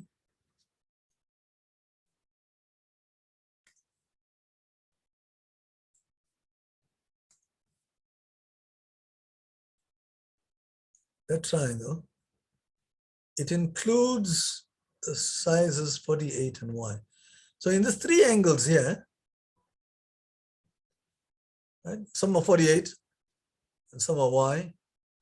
There are 3 angles there, but you only got only 2 angles are named, right? The 3rd angle is not named. But they say that the only angles that you have in this are 48 and Y. So in other words, 48 could be repeated, Y could be repeated, right? So what is wanted is, what are the possible values for Y? So to do that, bear in mind that there's an X here, so these 2 angles are equal. Right? So that's important. So what you have in triangle ABC is you have an isosceles triangle. So whatever angle you put here, you must put the same thing here, right? Okay, now they say, what is the sum of the 3 possible values for Y? Now, what do they mean by that? Why are the 3 possible values?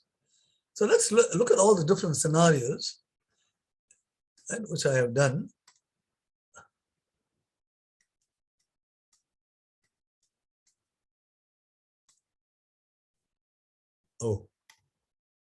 Which I haven't done actually. All right, let's just see why there are 3 possible scenarios. So since they tell us there are 3 possible scenarios, let's look at all the various possibilities for ABC. Apparently there are three possible situations for ABC.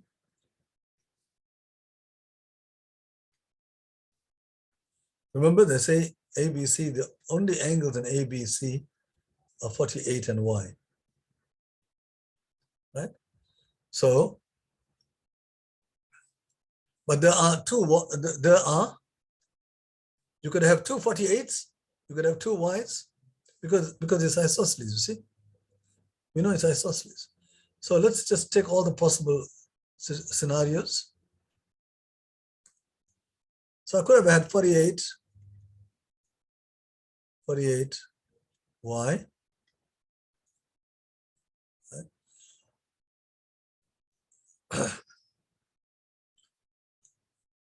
You could have had two Ys. You could have had a Y here and 48 like that. This is the case where there's only one Y. Then in that case, you'll have to have two 48s because it's an isosceles triangle. Or you could have had 148, then there'll be two Ys. But then you could have had Y here, 48 there. No, but that's the same as this.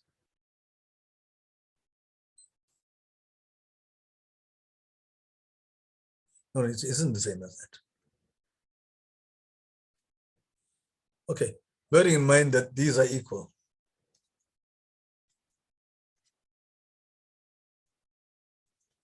So this is the only way you could have two Ys and a 48, right? You could have two 48s. You can't have three 48s because there's always a Y. Or you could have 148. If you've got 148, then there are two possible positions for it. Okay, now in this case here, what is Y?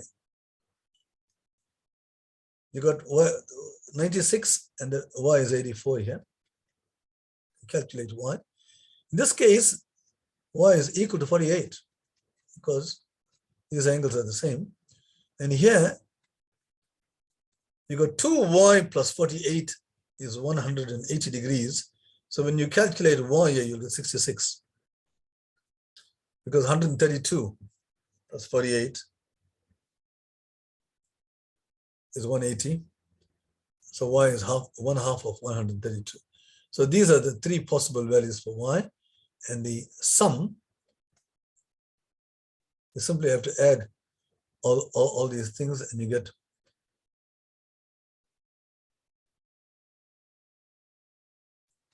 198.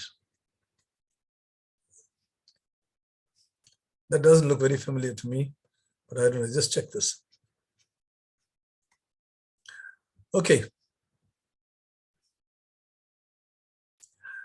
So you add the three possible values for, you can see there are three possible values for Y. All right, so that takes care of that problem. To get to the next problem,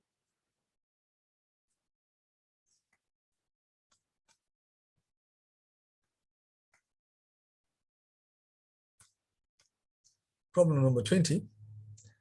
The ratio of boys to girls in a class is 2:1. One boy leaves the class and two girls join. The new ratio is 3:2. How many pupils were there in the class originally? Right, we have done these kinds of problems with ratios. And if you went over the problem that we have done before, you will recall that what I said in a ratio problem is that when you get a ratio problem, you can actually say how many boys there are and how many girls there are, but there will be an unknown because 2/1 is the same as 2x/x. It doesn't matter what x is. Right. So we don't know what x is. You could have had 14/7 or 20/10 or 200/100. We don't know what x is. That's an unknown. But we can say that there are 2x boys, number of boys, and we don't know what x is, and the number of girls is x. And that gives you an equation, you see. So you can say boys equals some number, not just a fraction. Because fractions, there are so many different ways of writing a fraction. But the nice thing about it is that you have to multiply numerator and denominator with the same number. That's the interesting thing. So you have just one unknown. Okay, now let's have a look at this thing here. So we've used this information. One boy leaves the class. So what happens is the new boy population in the class is 2x minus 1 because he leaves. And 2 new girls join the class. So you had x girls originally, and the number of girls now is now increased by 2. The new ratio, so you got a ratio of the new number of boys over the number of girls, and that is 3/2. So you see, the information can be used very nicely. One boy leaves the class, you got the number, so you know how many there are left. And the same thing with girls, 2 new people come in, you know how many new girls there are. Now you know the number of boys, the number of girls in terms of x. So the new ratio, you just have to put the number of boys over the number of girls. And we already know that is 3/2. Now you got one equation in one unknown, and you can solve for x, cross multiply 4x minus 2. 2 times 2x minus 1 equals 3x plus 6. Cross multiply 3 into x plus 6. Bring all the x's to one side, and you have x is equal to 8. 3x minus x, 4x minus x is x. 6 plus 2 is 8 on the other side. So you can solve for that.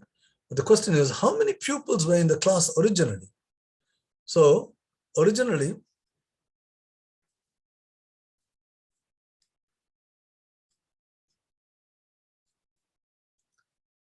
how many boys did you have? 2x, and x is 8. And girls? You had x, which is 8. Right? So you can work out how many boys there were originally, how many girls there were originally, and the question is how many pupils were in the class altogether. So the answer is, you must answer the question. The total number of boys plus the total number of girls in the beginning, that gives you 24.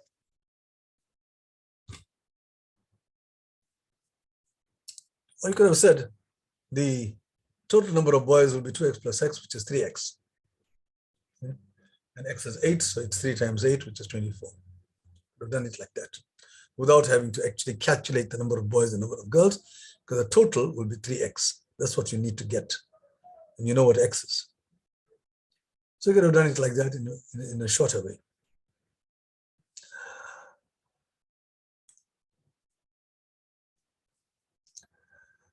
Yeah, I discovered by looking at the chat column that sometimes I go too fast and you don't know what the answer is. So I must apologize for that. So the answer to this problem is 24. Okay, so let's just get to the next problem.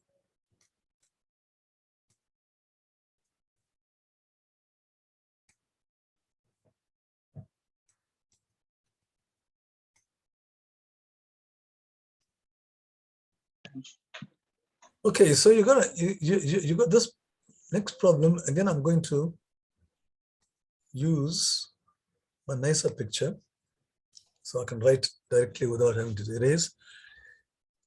In the diagram that you can see, I think all the information is given here.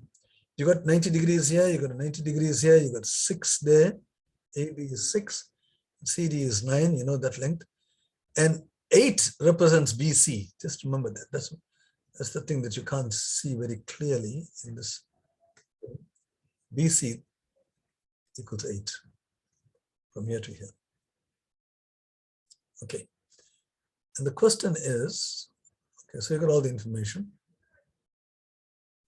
All the information is in the picture. What is the length of AD?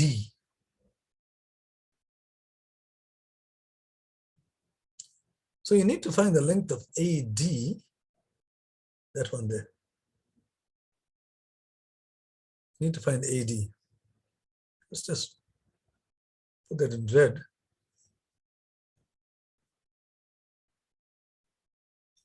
So we know that's what we need to get. You don't know these two pieces.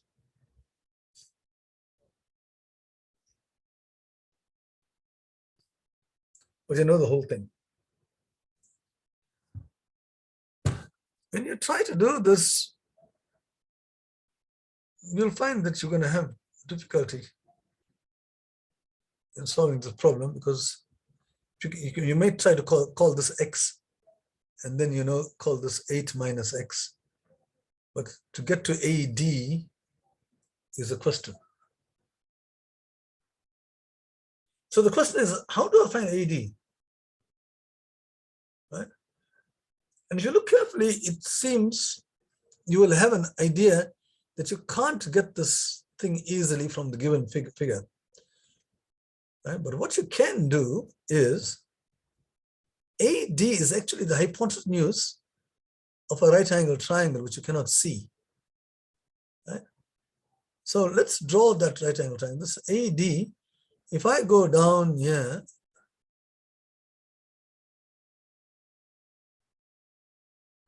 all the way down here, and then draw a perpendicular here, right? Then AD becomes the hypotenuse. And you know how to find the hypotenuse of a right angle triangle. So this is one of the problems which is difficult, because you have to draw some other objects here to actually solve the problem. Right? As it is, you can't do it. But the hint is that you can actually sort of embed this line here into a right angle triangle. And now there will be a lot of, the interesting thing here is because this is a right angle triangle, this whole thing becomes a rectangle here. All the angles are 90 degrees. So this BC is 8, so this part here will be 8. And this is a rectangle, so this is 6. So this part is 6. And very easily, you've got the remaining two sides of this right angle triangle, very quickly. See, that 6 translates to this opposite side here, that 8 translates to the opposite side. And now you have Pythagoras kicking in. AD squared will be 8 squared plus this entire length squared, 6 plus 9, which is 15.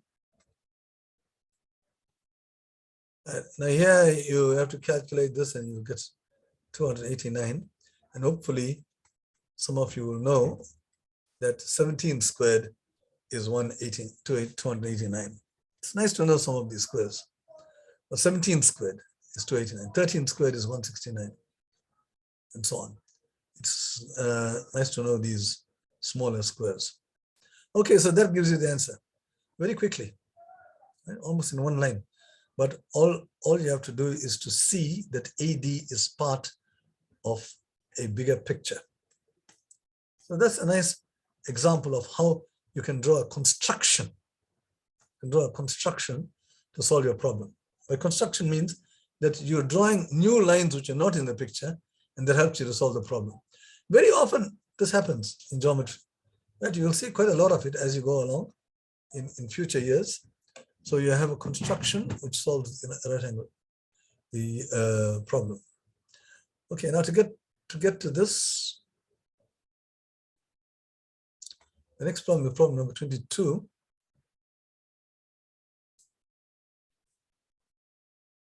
Okay, so let me again go into, so the answer to the last question, for those people who didn't pick it up, was 17, right, using Pythagoras. This problem says that you got 3 guys who are running in a 1,000-meter race. Okay, to make things a little bit simple, suppose they're all running in a straight line.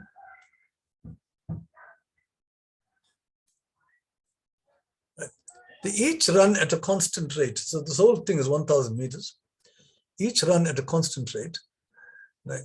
After flood, strange names. After flood has run 250 meters, so this guy, when it's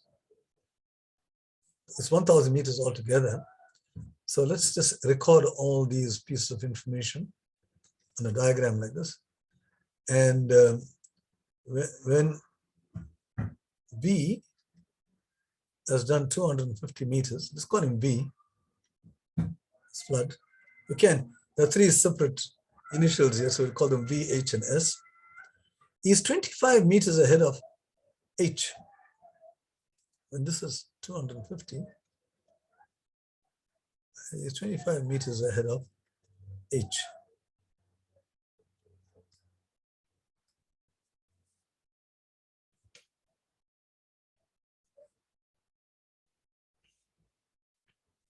Right, so we've recorded that information.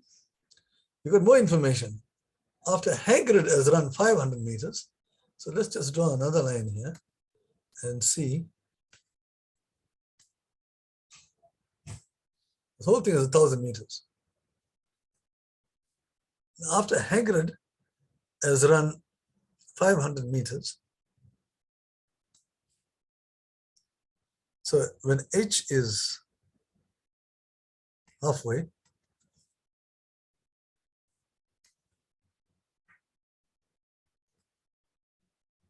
he is 20 meters ahead of Sanjeev. So when he does 500, S is 20 meters behind. So the question is, when Flood finishes the race, how many meters behind him is Sanjeev? So we can see that V is faster than H and H is faster than S. So V is very much faster than S. So let's see.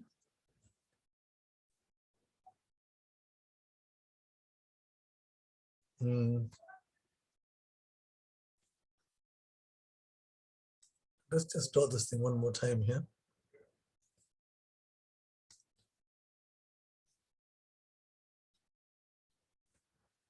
Now, what I'm going to do is, we say that Flood finishes the race.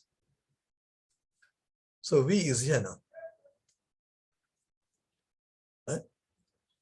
So when he has finished the race, he has traveled 1,000 meters. Because he's traveling, the full distance is 1,000 meters. He finishes the race. So the question is, when he has traveled 1,000 meters, right, he is ahead of H. How far H is behind?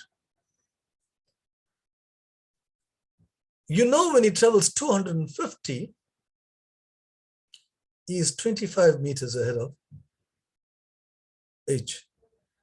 So 1,000 is 4 times 250, right? So he would have been 4 times 25 ahead of this guy.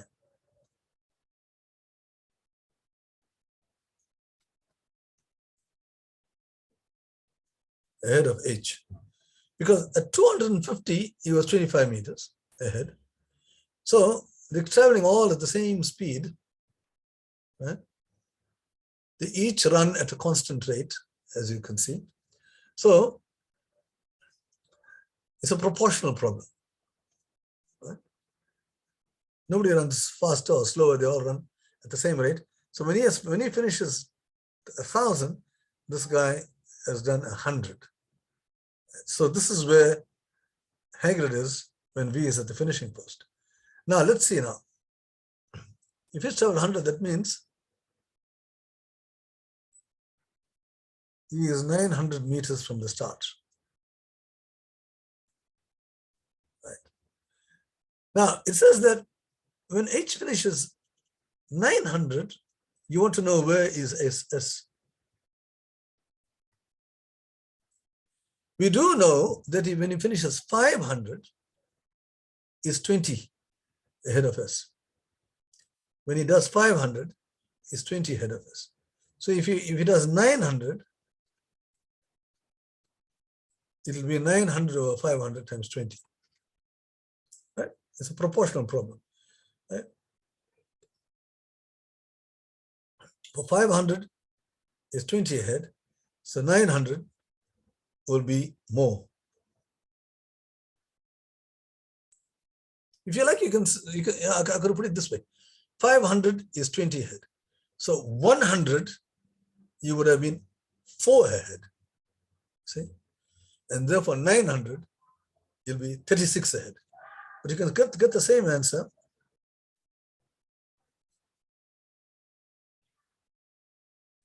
Those 2 zeros, cancel like that.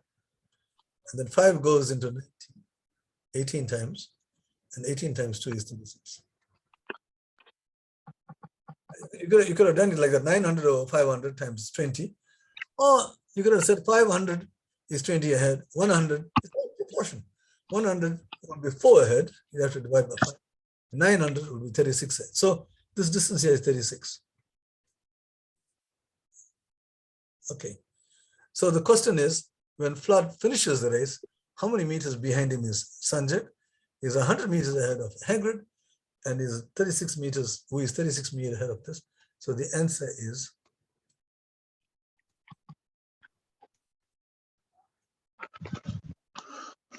so this is a problem on proportion. We didn't use any X's or anything like that. But most people will use X's and V's and all that, and make it very complicated. These distance time problems, if you think of it as using proportion, you can solve a lot of nice problems, rather tough problems. But you must understand proportion. So the proportion here is 250 is ahead 25. 1,000, what is it? So it's 1,000 over 250 times 25. You just have to understand, if you know the rate, then you can calculate the rest of it. Okay, now let's just get on to the next problem. Oops, we've finished 6 o'clock. Okay, I think I told you last week that I'm going to finish off all these problems. So we have 83 people who are remaining behind. About 40 of them have already left. But that's all right. Whoever wants to stay behind, you can stay behind. I'm going to finish this thing. I've got a few more problems left. I'm not sure how many. I think I did number 22. So I got 3 more problems. And it's 4 minutes past 6. Hopefully, I should finish by about 20 past 6. Okay, so the next problem says the diagrams show a cat, a dog, and a table. Determine the height of the table. Interestingly, the dog and the cat are interchanged in this picture here. The cat goes on top and the dog comes down, and you would think it's exactly the same situation because, but here you see it's 140. In other words, the distance from the top of the dog's head to the top of the cat's head is 180, and here it's the other way around, from the cat's head to the dog's head is 140. I want to know what the height of the table is. All right, so you got 3 unknowns here. Right? You got 3 unknowns. The 3 unknowns are the height of the cat, which I'll call C, right? You can see the cat is a little bit shorter than the dog. And the height of the dog, just to keep track, we'll call it D. And then you got the height of the table. So there are 3 unknowns. So maybe I should have gone to the next page.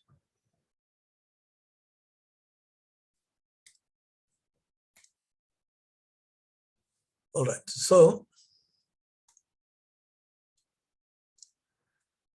these are the 3 unknowns. I don't have to repeat them. So we need equations. We need equations to solve the problem. So what equations do we have? Well, for one thing, you got this is C, that is D. Right? So D is the height of the dog plus this height here, from here to here. Right? The height of the table is T from the ground. And the cat takes away C from that height, because I'm looking at what does 180 represent? I'm going to put on 180 here. What does 180 represent? 180 represents that part plus this part here. And this part is the height of the table minus the height of the cat. Height of the table minus the height of the cat. This part here. Right? So the height of the table is actually from there, from the top of the table to this. So the height of the table to the bottom is T. Okay, so you got one equation with three unknowns. Now in this case here, again, this time you have the height of the cat, you got the height of the table, the whole thing T. This is the height of the dog. In this case here, you got this 140, what does it represent? Starting to measure from the top, 140 is, you got a C, that's the height of the cat, plus this piece here, right? Piece there. Just one more. Yes, now quickly. Yeah. It's late, I'm going, okay? Okay. Okay, bye. So you've got, sorry about that. You got the height of the cat, and you got this piece here, but this piece here is really the height of the table minus the height of the dog.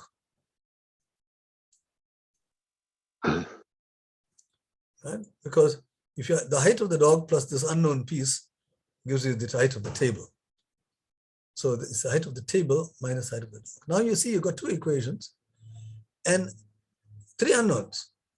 The question is now, what is T? You might say, hey, two equations, three unknowns, you can't solve. You need to have three unknowns, three equations. One equation, one unknown, two equations, two unknowns. But if you look carefully here, you will see if I add, I've done this other times, we're adding equations. 180 plus 140 gives you 320. It's a nice trick. Very often you just add all the equations. Now the C minus C goes away, and the D minus D goes away, and you're left with only 2T, blissfully. So you got one equation with one unknown, because the C's and the D's, the C's commit fratricide. That's what I call one brother kills the other brother. And the same thing with the D's. So you got 2T is equal to this, and T is 160, and that's the height of the table. Remember, that was the question. What is the height of the table? So the answer is in centimeters. Let's make sure you get the units right. Sometimes you might have to convert the units if it's given in meters and so on, so you must be a little bit careful. Okay, so this problem, although it looks rather difficult, but if you give names to the three unknowns, recognize that and say, well, even if there are three unknowns, don't be afraid. Use those three unknowns and try to get equations. The whole idea is to try to get equations. Once you get equations, then most of the battle is won. Then your next business is to try to solve the equations, right? Sometimes you have to use a certain amount of, common sense. Like here, if you look carefully, you see I can solve for T. I don't know what C and D are, but I'm not interested, because they're interested only in the height of the table. So it's got nothing. The question doesn't ask anything about the cat and the dog. All right. So the last, actually, the problem number 24.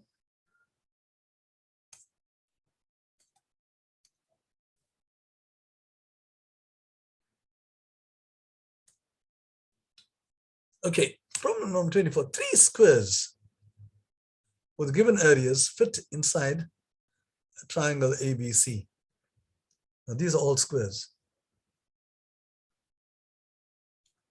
Determine the length of BC.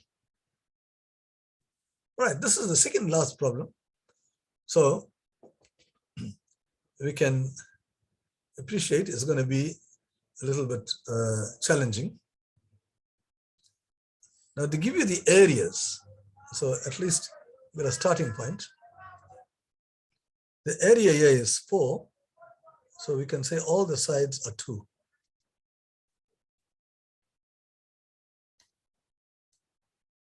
Let me just change the color of this. So all the sides are 2 here.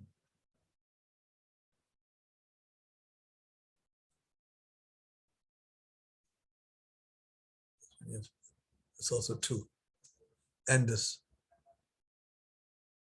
Right. Now, this area is 36. So this part here is 6. This is a square. That is 6. That is also 6. This part is 2. So this part here will have to be 4 from here to here. And this is also 6 here. All right.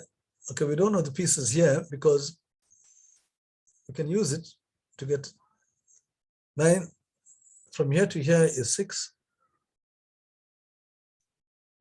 From here to here is 3.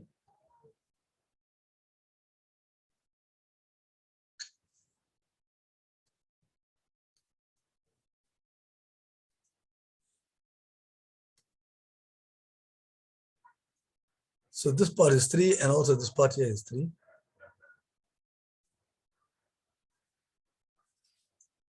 All right, so using the fact that knowing the area of a square, and then we've recorded all the information regarding the sides of the square. And one interesting thing which we didn't see is that this whole thing is 6, and this is 3, so this part here will be 3 now.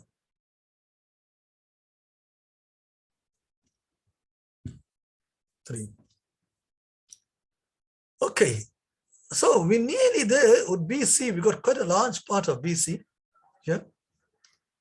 2, 6, 3. There are 2 pieces which are missing in BC. And that is this piece here, and on this tiny little piece here. Because remember, the square side ends here.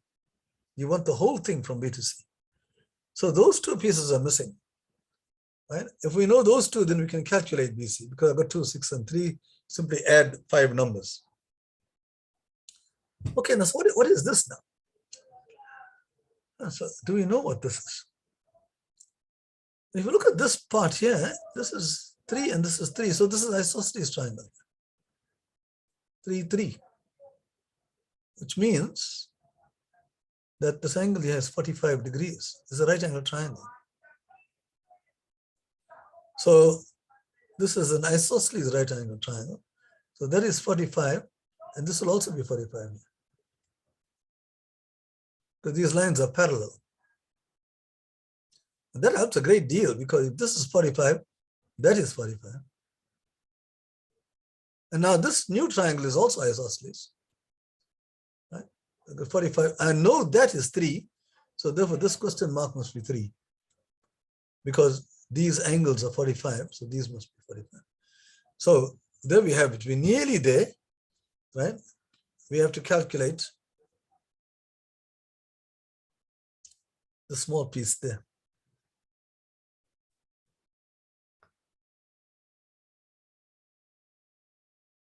Now, to calculate that small piece, we need to make a certain observation. Now remember, the way we found this was we went to that triangle there, right? And from there we came down, because that's isosceles, therefore this is isosceles. So even here, if you want to calculate this little piece, we need to go to that triangle there, just as we did here. So I'm just going to isolate those triangles. I'll tell you what I mean by that just now. I'm going to just isolate these 2 triangles. I'm going to redraw it like this. And then draw that vertical line.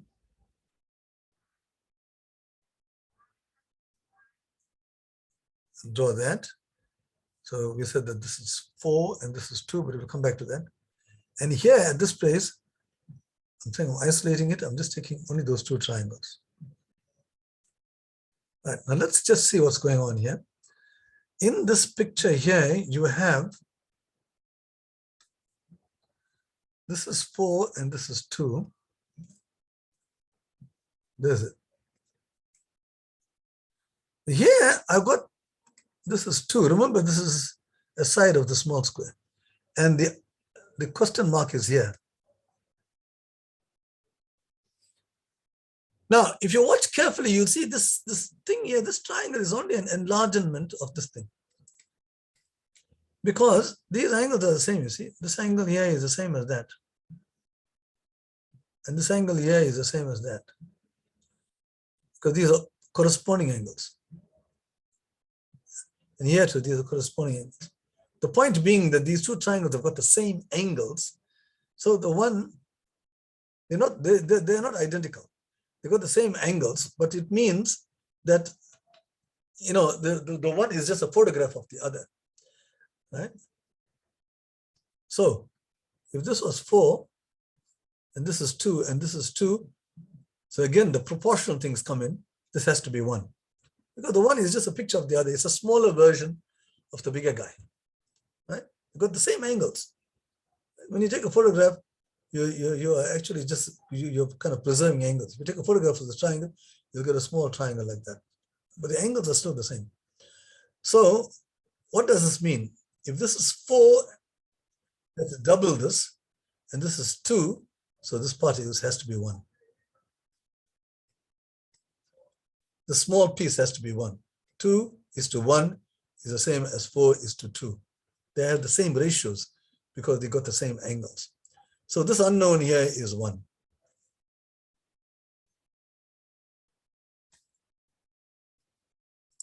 I can put that to be equal to 1, and then thereafter the rest is just it's easy now. The BC is equal to, you add those 5 numbers, 3, 9, 12, 15.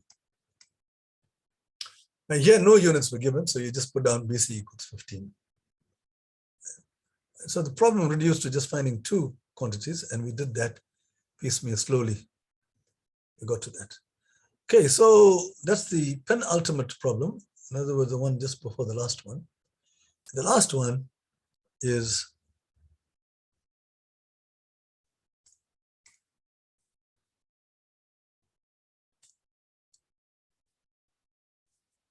usually a challenging problem, right?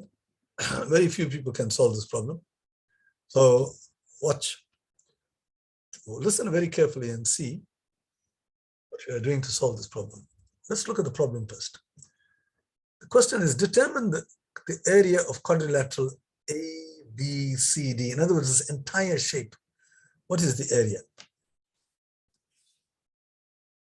In this entire shape, you've got, this is given 20, one side, got 35 degrees. No calculators are allowed. So it's 35 degrees, 10 degrees, 45, 45 at least, you know a couple of things about 45, but 10, 35. All right, so you got these angles, and you got one side only, and you're required to calculate the area of this rather complicated picture here. So how do you do that? Okay, let's calculate these angles. For one thing, this is 35. 35. So this angle here will be 55.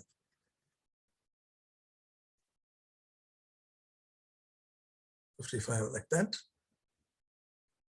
And here you got 35, you go 10 plus 45 is 55. 55. So we can calculate this angle here by subtracting 55 from 180 degrees, and I think you get 125. 125 degrees. So where does that get us?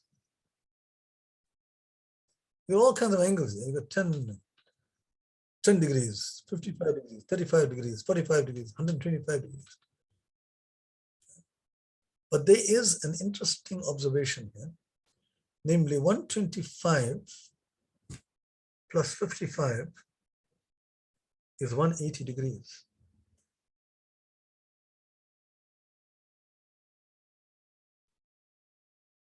See? 125 plus 55 is 180 degrees. Now, in other words, if I extend this line, I'll get 125 degrees outside. Or if I extend this line, I'll get 55 degrees inside. See?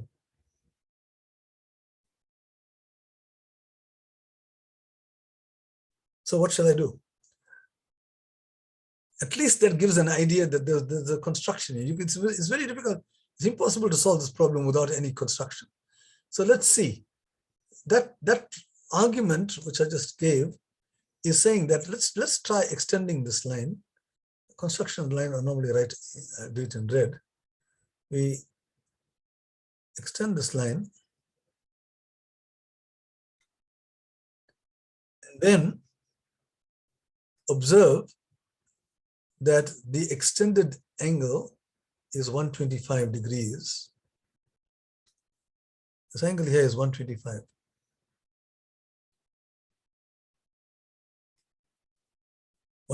degrees. So now this is where the advanced ideas come from. You see, this triangle here has got this side, and you got an angle 125 degrees. You can actually recreate this triangle here by taking that length there and sticking it in here.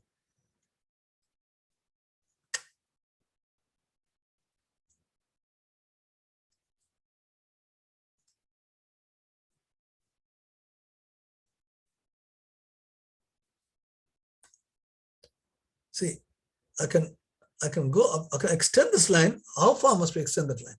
You extend it as much as BC. Now, what's the reason for that? Because the moment you do that, then you've got two congruent triangles. Because all I'm doing is I'm reproducing this triangle here.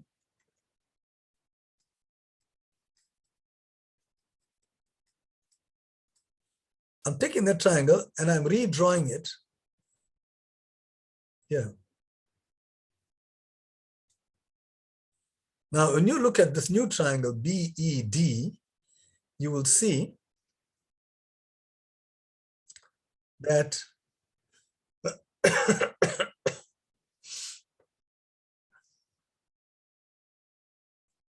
this side here is common. You have BED, and it's the same as BCD, because that's the way we constructed it. I've just reproduced this triangle.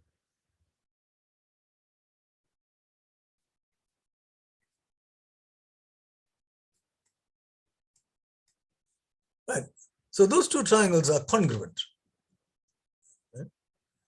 So what does that mean? If they are congruent, then what is this angle here, the small angle here? I'll show you which angle I'm talking about. This angle here. This angle will have to be the same as 10 because these triangles are congruent. This angle here, which I've just put a dot to, it's an angle in the blue triangle. So it must be equal to an angle in the red triangle. The red triangle is the original triangle here. So it must be equal. This is the only angle which can be equal to the small angle. So these two angles are the same. This blue dot and the red dot are the same. But this red dot was given as 10 degrees. So therefore the blue dot must also be 10 degrees.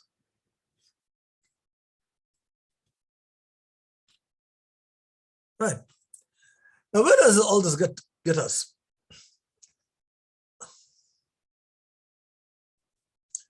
This is where the question arises. We are calculating the area of quadrilateral ABCD. So the area of quadrilateral ABCD is the sum of the areas of two triangles. I've got a green triangle plus the red triangle. It's green. And this is red. So what we are looking for is the green area plus the red area. That's the question. What is the area of this original quadrilateral? This diagonal splits that thing into two parts. One is what I call the green triangle, and the other one is the red triangle. But we just saw that the red triangle is exactly the same as the blue triangle, because they are congruent, you see. I've just reproduced this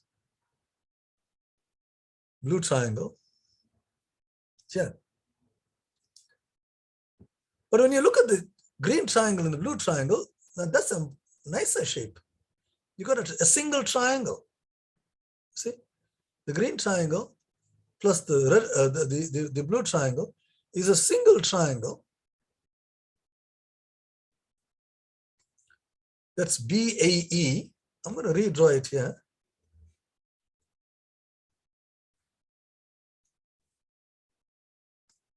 BAE. Right, let's see. So the area that we're looking for is the area of BAE.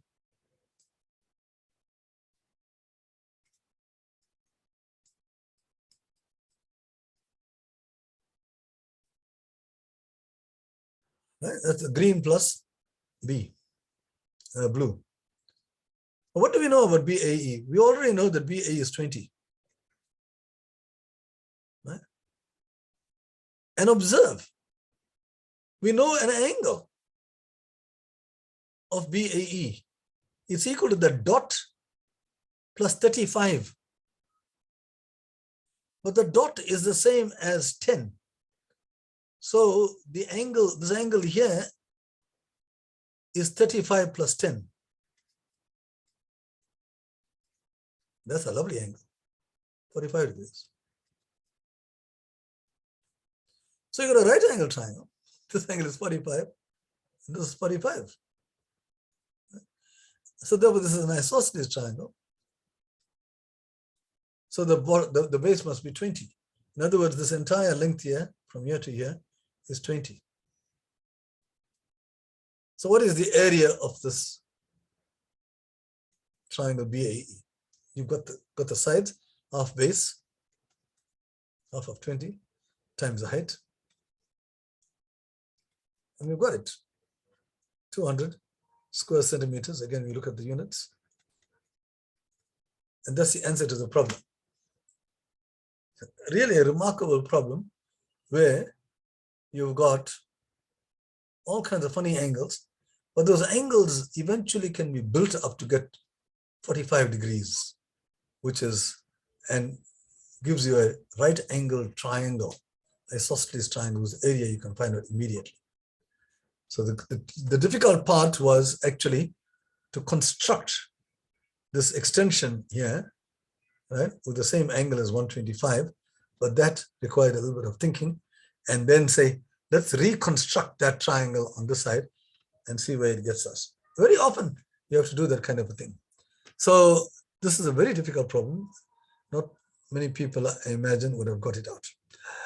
So, ladies and gentlemen, it's 6:30. I've taken 30 minutes of your time. I said I may take 20 minutes, and this is where we stop. All right, so I want to get back, stop share, and let's have a look at, we've got a few survivors, 35 people. The others have left. I think some people are fasting, so they have to leave. Others set aside 2 hours, and that's it. So thanks for bearing with me for the last half an hour. Okay, maybe some of you have got some questions. I see a lot of questions in the chat column. I hope people didn't use the chat column for their own fun, own egoistic moves. There are some people who want to speak about e to the power of pi I and e to the minus x squared with integral sign. You get some senior people who are coming here to try to show off to the junior people. And I can tell you one thing, I know mathematics. So very often these people write nonsense there. So don't think that they are, high flyers. They're just coming and shooting their mouths out. Okay, so, Abigail, you tell me thank you. And yeah, okay. And let me just see who are the other people. Okay, so a lot of people have to leave. So this is the last time I'm going to see you guys. Maybe we will see again. Somebody said, why not 140? I'm not sure what the question was. I hope that question was answered. Arav, or was it Arav was asking why not 140? He's asking a question mark. So I think he was asking, it's about the cat and dog problem. He says, should have been 180. Right? Why is it 140? I hope that the problem solved itself.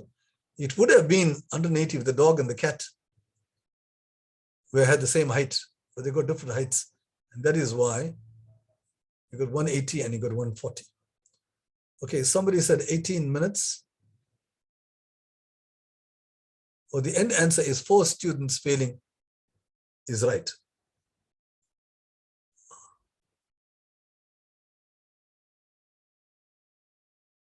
All right, so the thing about the 98.6, okay, somebody said 18 minutes. I think Conrad, I'm not sure what the problem was. Can't remember, but he said 18 minutes. Ochala says, wait, but 986 divided by 10 gives you 98.6. That's right. But percentage, when you're working out a percentage, you have to multiply by 100, right, Ochala? So you have to multiply 986 divided by 1,000 times 100 gives you 986 divided by 10. You see, 2 zeros cancel. So it has to be 986 over 1,000 because that would have been the original fraction. But to convert to a percentage, you have to multiply by 100. So, okay, I understand that question.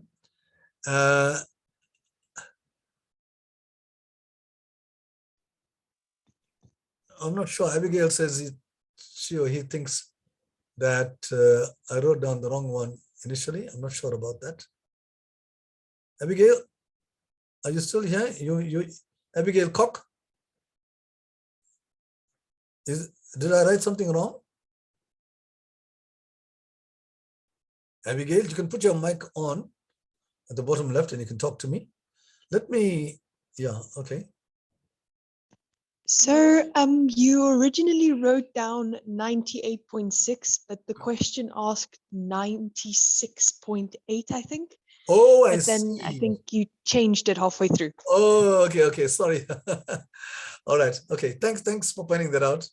Yeah, sometimes we have temporary dyslexia. Okay, let's go down and see what are the. It's 100, sir. I'm not sure what it is. Not 1,000. Oh, okay. I think it's the same question. Hopefully, this is answered. 12th May is next week. Also, this is when you write your thing, eh? Next week, Thursday. All right, that's 12th of May.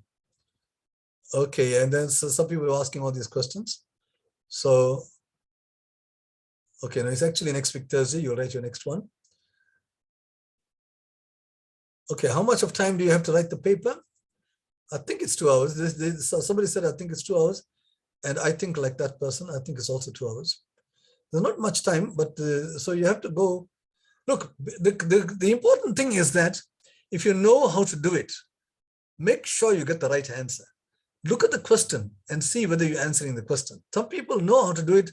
They want to race through it and they work out some unknown, they get on without checking to see whether they're answering the question. So be very careful, right? Make sure you get the right answer before you get on to the next one. Sir, I have a question. Yes, Chooks.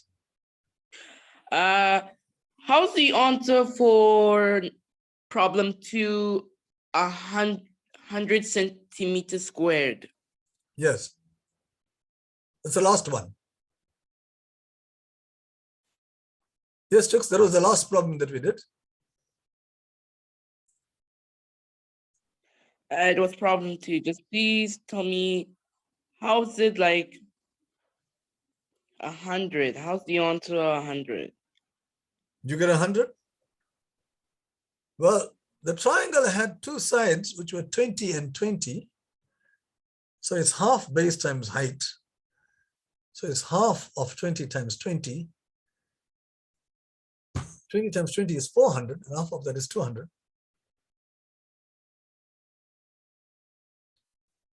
Okay, just think about that. If you still have a question, you can come back to me. Thanks, sir. All right. Okay, then there were some other people who were making some. I must thank people who are being very disciplined here. They making pertinent remarks. So what was the formula? Then Suvash, thanks for telling them. It's n into n minus 1 divided by 2. Now that's the formula for the number of ways you can choose 2 objects from n objects. Just don't say formula if you don't know what the n means. N represents a number, and it's the number of ways where you can choose 2 objects from n objects. You have n objects originally. You want to pick 2 of them. How many ways can you do that? And the answer is n into n minus 1 over 2. Okay. All right. So there were some other questions that were raised. And oh, somebody had a problem with load shedding. Sorry. The answer was 816. So thanks for putting that down. Okay. There's somebody who says, look, please. Oh, my friend Patrick says, look, don't chat and comment. It disturbs the smooth running of the class. Thanks, Patrick, if you're still there. He's helping along. Okay. All right. So I think that's it. Now, is there anybody here who's got some question who wants me to go over some question? I see there are 20 people who are I have one more, sir. Yes. It's Chooks, problem 12. Problem 12. Right, let's just go and have a look at problem 12 and see. What's that problem all about, Chooks? About Boosie adds the length to find the perimeter. So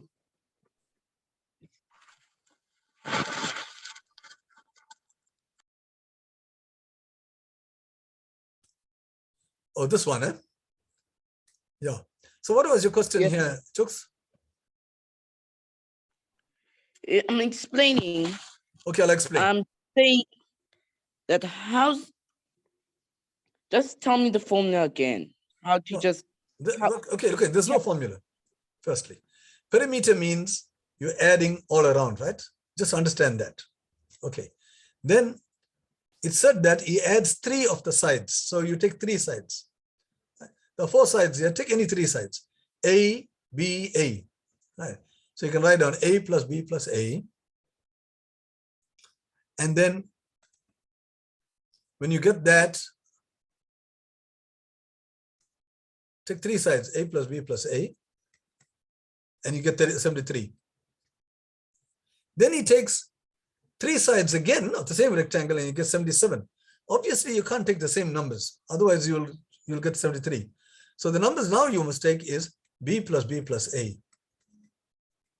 That'll give you 77. Right? B plus B plus A. So those, you have to take 3 sides. So this gives you another equation. And then from here onwards, you solve for A and B. Chooks, would you be able to do it from there? Yes, sir.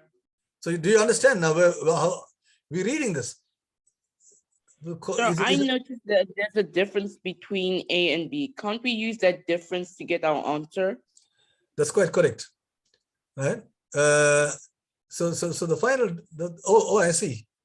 What was my final answer? No, you want the perimeter of the rectangle. If you take the difference between this, you'll only get 4. That obviously can't be the perimeter. The perimeter of the rectangle is quite a large number. It's A plus B plus B. Right? Yes, sir. Thanks, sir. Okay. The difference. Hi, sir. Okay, as far as the difference is concerned, you can say that B is larger than A. When you take the difference, you actually, well, it's not quite clear by exactly what you mean by taking 77 minus 73. You can look at it here. Subtract 77 minus 73. What happens? What does it mean? You got B minus A. Okay, the B is cancelled. I'm subtracting this way. Right? B is cancelled. There is one of the A's cancels, and then you have B minus A. So in other words, you could have done it like that, but your interpretation would be that this number here, B minus, the difference is 4, so it means that this number here is 4 bigger than that. Okay? It's 4 bigger than that. So then you have to figure out, okay, what should this number be, right? So the way to do that is you can replace the B. You still have to do it the same way. Wherever you see a B here, you have to put A plus 4, and then you can solve. See? All right. Okay. Are there any other questions? Bye, sir. Okay. Okay. Bye.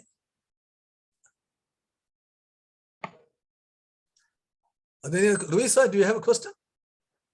Could you please repeat problem 17? Problem 17.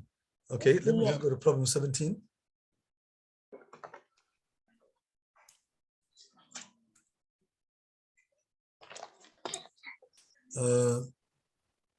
What is that problem? Just help me along with that. It was about the rectangular prism.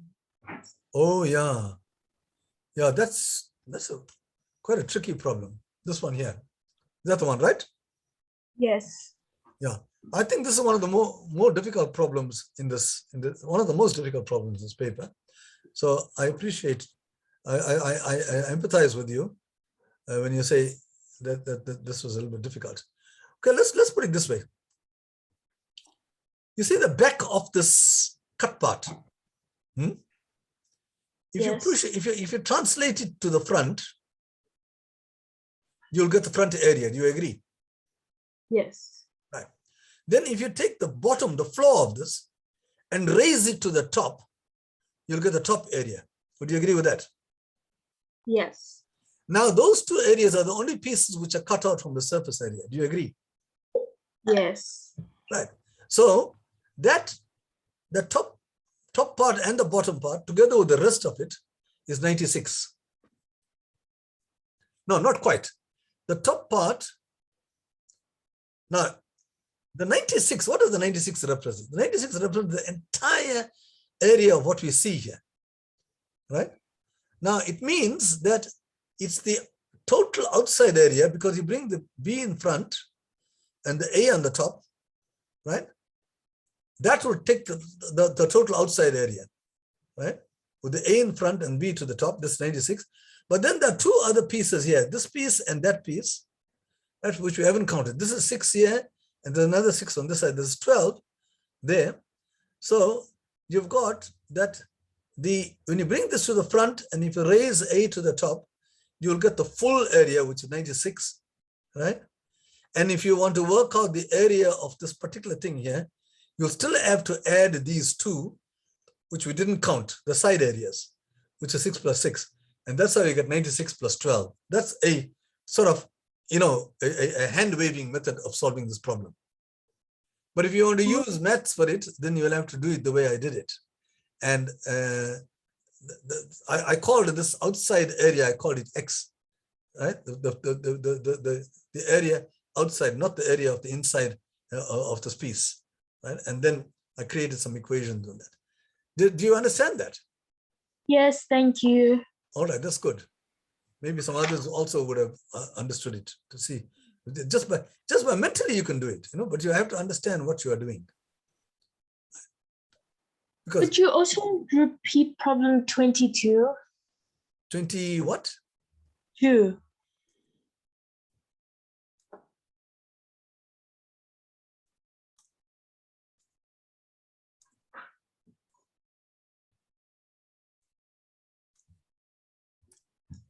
Oh, this one.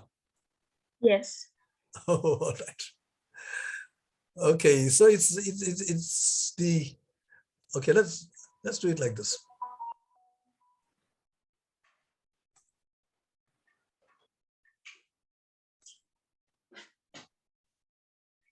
Right, so imagine these three guys are running on this red line, okay? Let's go to the question. Flood finishes the race.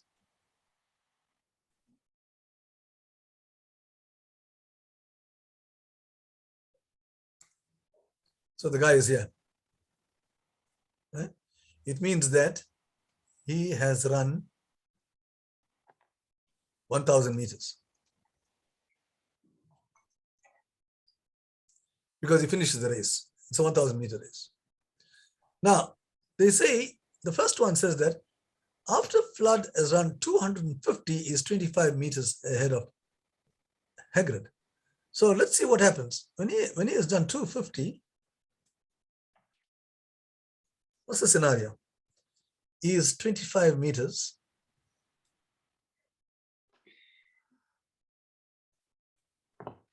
When he has done 250 altogether, let's put it this way. He's 25 meters of this. But he's done 1,000, right? He's done 4 of these 250s, which means that when he is here, he would have been 425s ahead of Hagrid. Do you agree with that? Yes. Right. Okay, now let's look at Hagrid's. Let this be the starting point. Hagrid is here, right? Now, when Hagrid does 500 meters, right? Actually, when he was, this part here is a little bit tricky. When he has done 500 meters,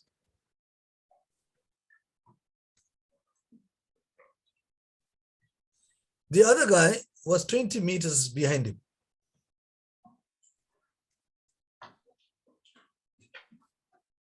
Right. So when Hagrid does 500 meters, the other fellow is 20 meters. Now the question is, at the finish, how far has Hagrid, what has Hagrid done? How many meters? Well, he's 100 meters behind Flood at the finish. So he would have been 900 meters. He would have run 900 meters up to that point. Right? So the question is now, if he's done 900 meters, when he does 500 meters, is 20 ahead. When he does 900, so it's a ratio problem. 500 is to 20 equals what? 900 is to what? That's what it is. So you want to know what is this part here? There are different ways of looking at it, but when you do it like this, if you want to call this, then one of the ways of doing it is what must you multiply this by to get to this, to get to 900, right? So it must be, you have to multiply this by 9 over 5. So therefore you have to multiply this by 9 over 5 to fill in this question mark. So when you multiply this by 9 over 5, 5 goes into this 4 times. So the question mark will have to be 36. Whatever it is, the question mark is an unknown. So if you want, you can put it like this: 500 over 20, you can use maths, equals 900 over x. Right? We don't know what this is. Right? Then you can calculate x to be 36 because cross multiply, you have 500 x equals 900 times 20. This times this equals this times this. You can solve for x. It's 900 times 20 divided by 500. Now you can cancel the hundreds. Right? But the 5 can go into 24 times. And in the end, you got 9 times 4, which is 36. So you can still get 36. The idea is, what must you, it's a ratio and proportion problem, you see. What must you put here so these two ratios are the same? Now remember, this is like equivalent fractions. 500 over 20 equals 900 over what? So when you do equivalent fractions, you It means you are multiplying this by something to get to this. See? See, another way of doing this is saying, okay, 500 over 20 is the same as 25 over 1. Right? Because the 2's cancel, 2 goes to this. So 25 over 1 is the same as 900 over what? See? So that means you have to divide this by 25 to get to that, and you get 36 again. So there are different ways of doing it, but just understand this is a ratio problem, and proportion is a very important concept. It's good you're asking me these questions because there are so many ways of doing the same thing. All right? Okay, so are there any other questions?